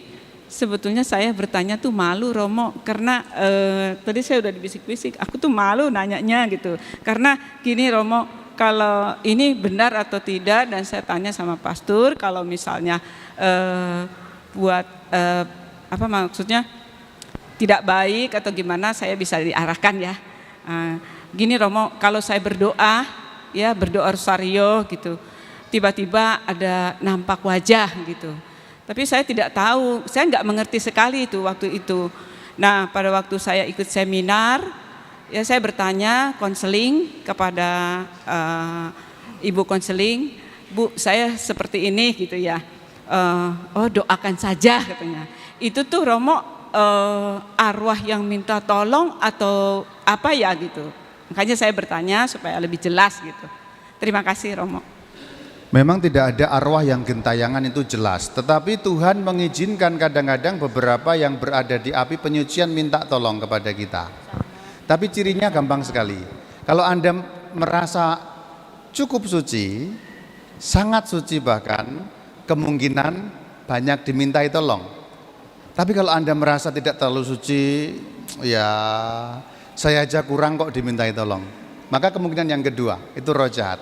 Maka caranya sederhana, satu, doakan doa Santo Mikael. Saudara-saudariku, doa Santo Mikael ini tadi yang kuberikan kepadamu tadi itu doa praktis untuk kuasa jahat.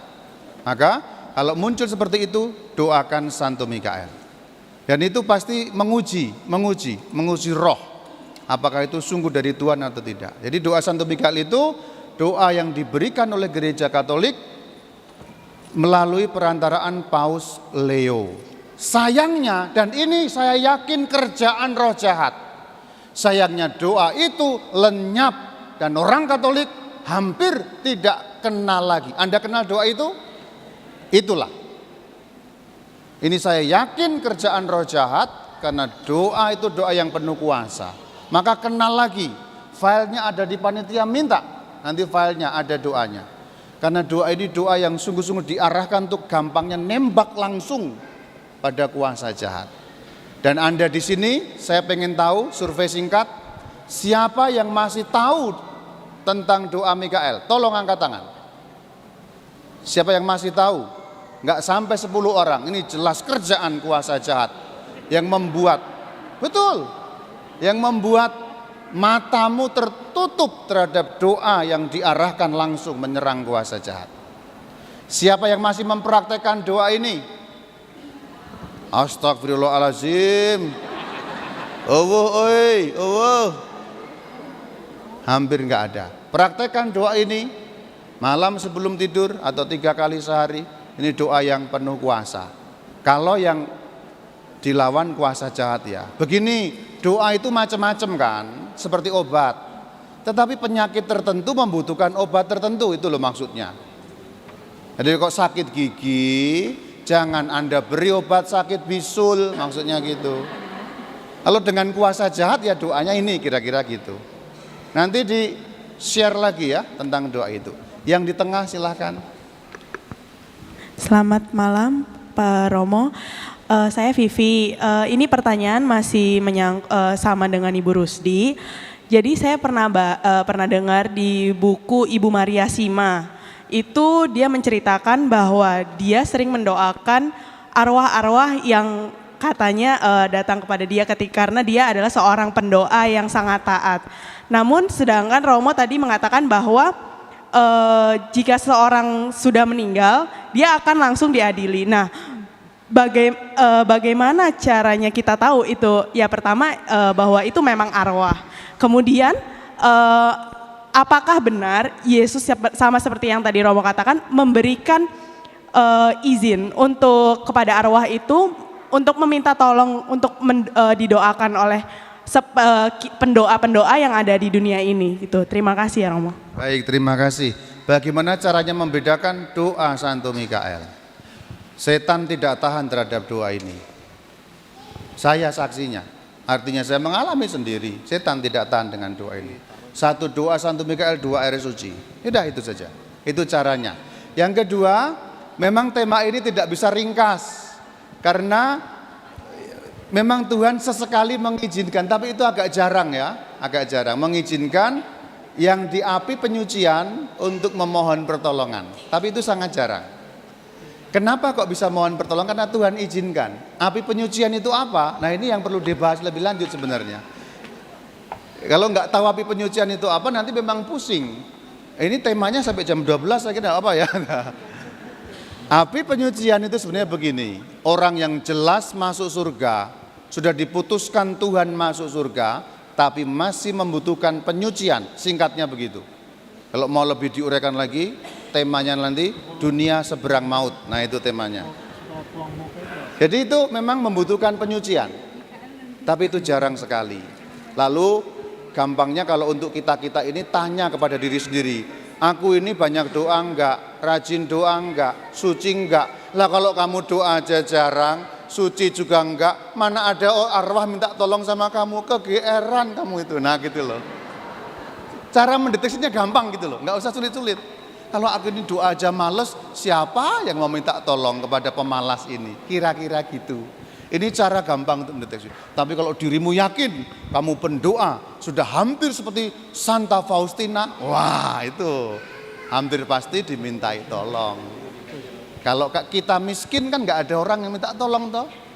Utang Pak, wah saya aja kere, nah kan gitu toh. Ini gambaran kekayaan rohani maksudnya. Kalau Anda banyak doa dan suci itu kan kaya secara rohani, maka banyak yang minta tolong. Nah kalau kamu kere secara rohani, siapa yang minta tolong? Kamu aja nggak tahu nanti masuk neraka apa surga gitu. Itu bercanda tapi kira-kira gampang untuk mencerna ya. Di belakang tadi ada lagi, silakan. Ya, Shalom, Pastor. Shalom. Nama saya Arno. Tadi ada terakhir saya membacakan bahwa setan bisa membunuh manusia. Ya kan? Setan bisa apa? Membunuh manusia. Di mana dinyatakan, Pak?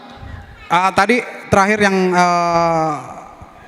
saya urut dari depan. Yang agak terakhir tadi ada pendusta itu, setan segala. Ya, saya urut dari depan. Bapaknya pendusta. Supaya jangan berdusta dirimu. Ya. Ya, itu ia adalah pembunuh manusia sejak semula dan tidak hidup dalam kebenaran. Saya mau tanya tentang masalah santet, Pastor. Iya kan, saya pernah menyaksikan juga ada orang, ada jarum, ada paku, ada macam-macam masuk ke tubuh manusia. Bisa seperti itu. Terus ada kesaksian kalau dukun santet bilang bahwa orang Kristen itu tidak bisa disantet. Itu juga satu pertanyaan. Terus apakah dengan cara tadi selain doa Santo Mikael, juga saya pernah ada di firman Tuhan bahwa dalam namanya kuasa yang di atas langit maupun di bumi maupun di bawah bumi akan bertekuk lutut. Apakah dalam mengusir setan pun dalam nama Tuhan Yesus itu juga dia doa itu juga bisa lebih baik daripada doa tadi Santo Mikael? Itu saja pertanyaan saya, Pastor. Terima kasih. Baik, jawabanku sederhana. Doa itu tidak untuk dipertentangkan. Oh, ini doa lebih baik, enggak ada begitu. Tapi disempurnakan tentu saja bisa. Doa Santo Mikael, kemudian dirimu mengatakan dalam nama Yesus itu betul. Bukan berarti ini lebih baik, itu lebih buruk, tidak. Tapi itu saling melengkapi. Doa-doa kan seperti itu. Kemudian apakah santet itu bisa benar ada? Benar ada. Santet itu bisa benar ada. Kita harus pinter juga. Yang menjadi pertanyaan penting, siapa di balik itu? Kan selalu begitu. Siapa di balik itu pertanyaan penting kalau kita membahas alam gaib. Di balik itu kuasa jahat. Karena tidak ada malaikat disuruh melukai orang. Tidak bisa. Tapi setan itulah yang melukai orang. Jadi di balik tenung, santet, segala macam selalu kuasa jahat. Pertanyaan yang lain tadi dikatakan, apakah pengikut Yesus Kristus, orang Kristen ini tidak bisa disantet? Kunyatakan betul tapi kalimatnya kurang. Pengikut Kristus yang setia.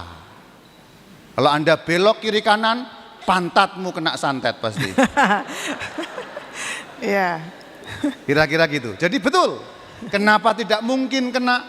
Karena kuasa Yesus, darah Kristus, dan kuasa tangannya jauh lebih tinggi dari siapapun.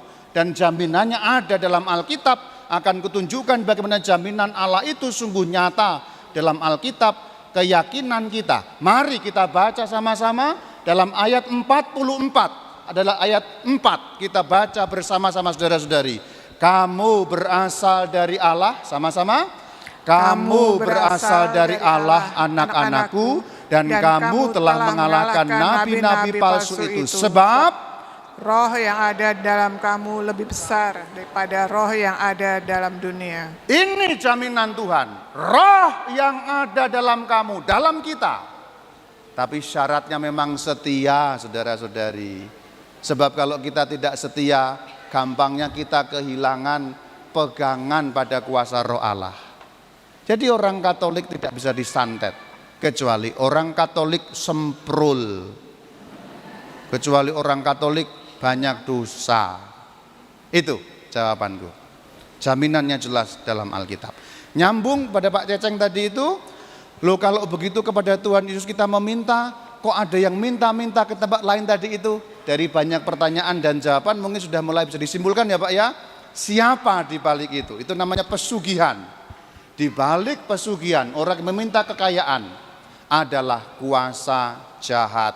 Apakah setan bisa memberi kekayaan, Romo? Bisa. Kenapa tidak bisa? Dalam ayat Alkitab ketika godaan disampaikan 3 kali, setan katakan, semua kemuliaan ini kuberikan kepadamu. Bedanya apa? Gini, tak kasih. Orang minta kepada Tuhan bisa kaya? Bisa. Orang minta kepada setan bisa kaya? Bisa. Lalu kalau bedanya apa? Kira-kira begini Pak. Minta kepada Tuhan itu suatu nyala, terang, ini gambaran. Minta kepada setan itu juga suatu terang. Ini gambaran ya. Kita minta kekayaan kepada Tuhan itu terangnya seperti terang lampu. Kalau minta kepada setan terangnya seperti terang kebakaran. Bisa membayangkan perbedaannya? Terang kebakaran sama-sama terang tapi menghancurkan. Nah itu, ini gambaran yang kupakai. Minta kepada Tuhan seperti terangnya lampu yang menerangi ruangan, rumah utuh. Itu minta kepada Tuhan. Tapi minta kepada setan itu terangnya seperti terang rumah kebakaran. Rumahnya habis, hancur semuanya. Tapi terang Romo, memang terang. Kebakaran itu kan terang, nyalanya terang banget. Itulah orang yang minta kepada setan. Kaya, terang, tapi apa? Kebakaran. Habis semuanya. Nah ini kira-kira gambaran. Jadi inti pada malam hari ini sebenarnya aku sampai berapi-api ngomong seperti ini tuh kenapa? Aku mau mengajari kalian semua, Anda semua di sini untuk tahu sesungguhnya siapa di balik itu. Nah, ini ilmu yang paling penting mengintip dunia gaib itu begini. Karena setan itu bapa segala dusta. Bapa segala dusta itu maksudnya apa? Dia berusaha apapun supaya tujuannya tercapai. Dan kadang-kadang, ini ilmu baru pasti untukmu. Kadang-kadang setan tidak menggunakan cara jahat, tapi cara yang terlihat baik. Contohnya ada dalam Alkitab. 3 godaan yang disampaikan kepada Tuhan Yesus Kristus, dari 3 contoh itu mana yang jahat? 3 godaan yang disampaikan oleh setan kepada Tuhan Yesus Kristus, 3, pilih saja mana yang dapat kamu sebut kalau dilakukan itu jahat. Tidak ada. Mengubah batu menjadi roti jahatnya di mana? Kalau mengubah batu menjadi roti, akan ada banyak orang yang lapar tertolong oleh Tuhan Yesus. Terjun dari hubungan bait Allah, wah tinggi sekali, orang kagum. Wah begitu terjun tidak sakit, malah dia bisa nari jaipongan di atas, luar biasa kan. Orang kagum, kalau orang kagum percaya kepada Tuhan Yesus. Diberi kekuasaan atas dunia, Yesus menjadi raja. Kamu bisa bayangkan kalau Yesus adalah rajanya, pasti adil, pasti sejahtera. Tapi kenapa 3 godaan yang terlihat baik itu ditolak oleh Tuhan? Jawabannya 1, karena itu dusta dari roh jahat. Aku buktikan beberapa hal. Contohnya, bapa segala dusta itu begini loh. Setan itu kadang tidak memakai cara yang jahat. Kadang-kadang memberi kita godaan yang baik. Loh kok bisa pastor? Bisa. Kalau saudara-saudari pemalas, nggak pernah doa, susah untuk misa, godaannya pasti godaan kemalasan. Hari Minggu tidur bangun, misa jam berapa di sini hari Minggu? Jam berapa? 6 sama setengah 2 kali ya. Ya, jam 5 bangun, setannya bilang, ngapain? Bangun pagi-pagi, rajin-rajin amat, bobok lagi, bobok lagi. Bobok lagi, tenang, masih ada nanti misa yang kedua, bobok lagi dia. Pikirannya misa kedua. Nanti mendekati misa kedua, dia akan bilang, bangun nah. Setannya bilang, ngapain? Kamu sudah kerja seminggu capek, minggu hari istirahat. Ayo bubuk, bubuk lagi. Tenang, kalau hari ini nggak gereja, minggu depan gereja tidak akan kemana-mana. Masih buka kok. Bubuk lagi, bubuk lagi, bubuk lagi. Dia tidur, karena pemalas. Kalau malas, jahat dia digoda.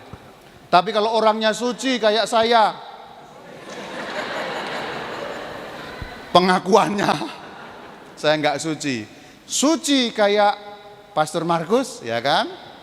Dia kan tampaknya suci kan dia tuh. Lu jangan ketawa loh. Itu pastor parokimu loh itu. Yes, orang suci lah.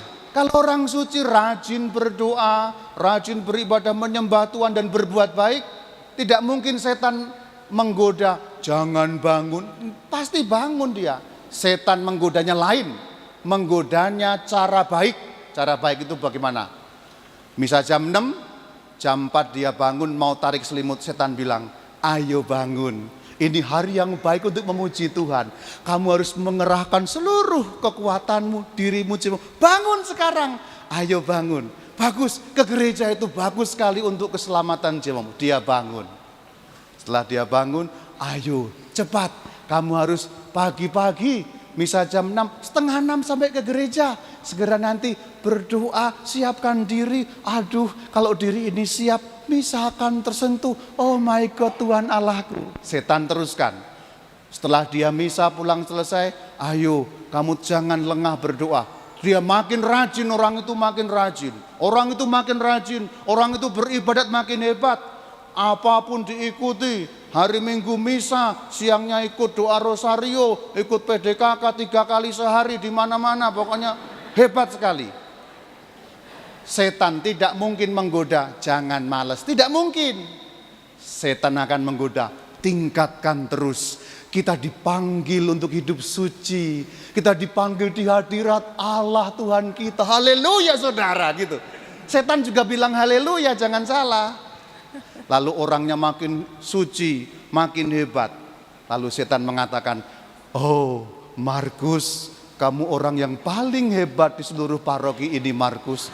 Markus, kamu hebat sekali. Kamu orang yang paling suci separoki ini. Pastor paroki itu apa? Enggak ada apa-apanya dibandingkan kamu. Pastor paroki banyak dosa, kamu orang paling suci. Jangankan kok pastor, uskup Bandung kalah suci sama kamu. Di dalam hatinya setan mengatakan begitu, hatinya mengatakan, aku Markus Suradi lebih suci dari uskup Bandung. Aku orang paling dekat dengan Tuhan. Dia jatuh di titik itu. Dengan godaan yang baik, dengan nasihat yang sangat bagus, dengan nasihat yang positif. Jadi menghadapi Bapa segala dusta, itu kelicikannya luar biasa. Kita harus waspada. Bahkan termasuk kalau dalam tenung dan santet tadi jelas. Santet melukai orang. Bisa juga hal yang baik saudara-saudari. Penyembuhan. Wah metode ini menggunakan ini bisa sembuh. Hati-hati. Karena Bapa segala dusta bisa bermain di sana. Stop pertanyaan. Masih ada banyak orang ngacung. Tapi ya bagaimana mungkin akan diikuti karena sudah malam juga. Inti dari semuanya ini, kalau masih belum puas ya nanti undang lagi. Ya kalau masih belum puas maaf, wong aku ini bukan pria pemuas toh. Betul Pastor. Inti dari alam gaib yang akan kusampaikan kepadamu, mengintip alam gaib. Intinya apa? Kita orang Katolik harus pinter, ilmunya tahu. Karena setan itu kedoknya luar biasa. Kalau kita ilmunya tahu, pemahamannya benar, langkahnya benar. Seperti yang ku sampaikan di bagian awal. Kalau kita ilmunya tidak tahu, langkah kita keliru, menilai situasi salah. Sehingga langkah-langkah kita yang dipakai kemudian salah. Dan kita jatuh dalam perangkap bapa segala dusta. Tujuan malam hari ini sederhana itu. Kita tahu siapa di balik itu semua. Itu. Siapa di balik itu semua, sehingga kita bisa membuka kedoknya setan. Setan berkedok ini kita buka, lah ketahuan lu. Berkedok lain lagi, iya ketahuan lu. Mau kemana, iya gitu. Lama-lama setannya stres menggoda kita. Begitu, selamat. Semoga ada beberapa pencerahan yang dapat engkau tangkap. Kalau masih ada pertanyaan sana sini, semoga lain waktu ada sumur di ladang sehingga kita bisa mandi. Apa kok bisa mandi, apa sih nama? Berjumpa lagi Pastor. Untuk session-session yang lain lagi. Shalom alaikum.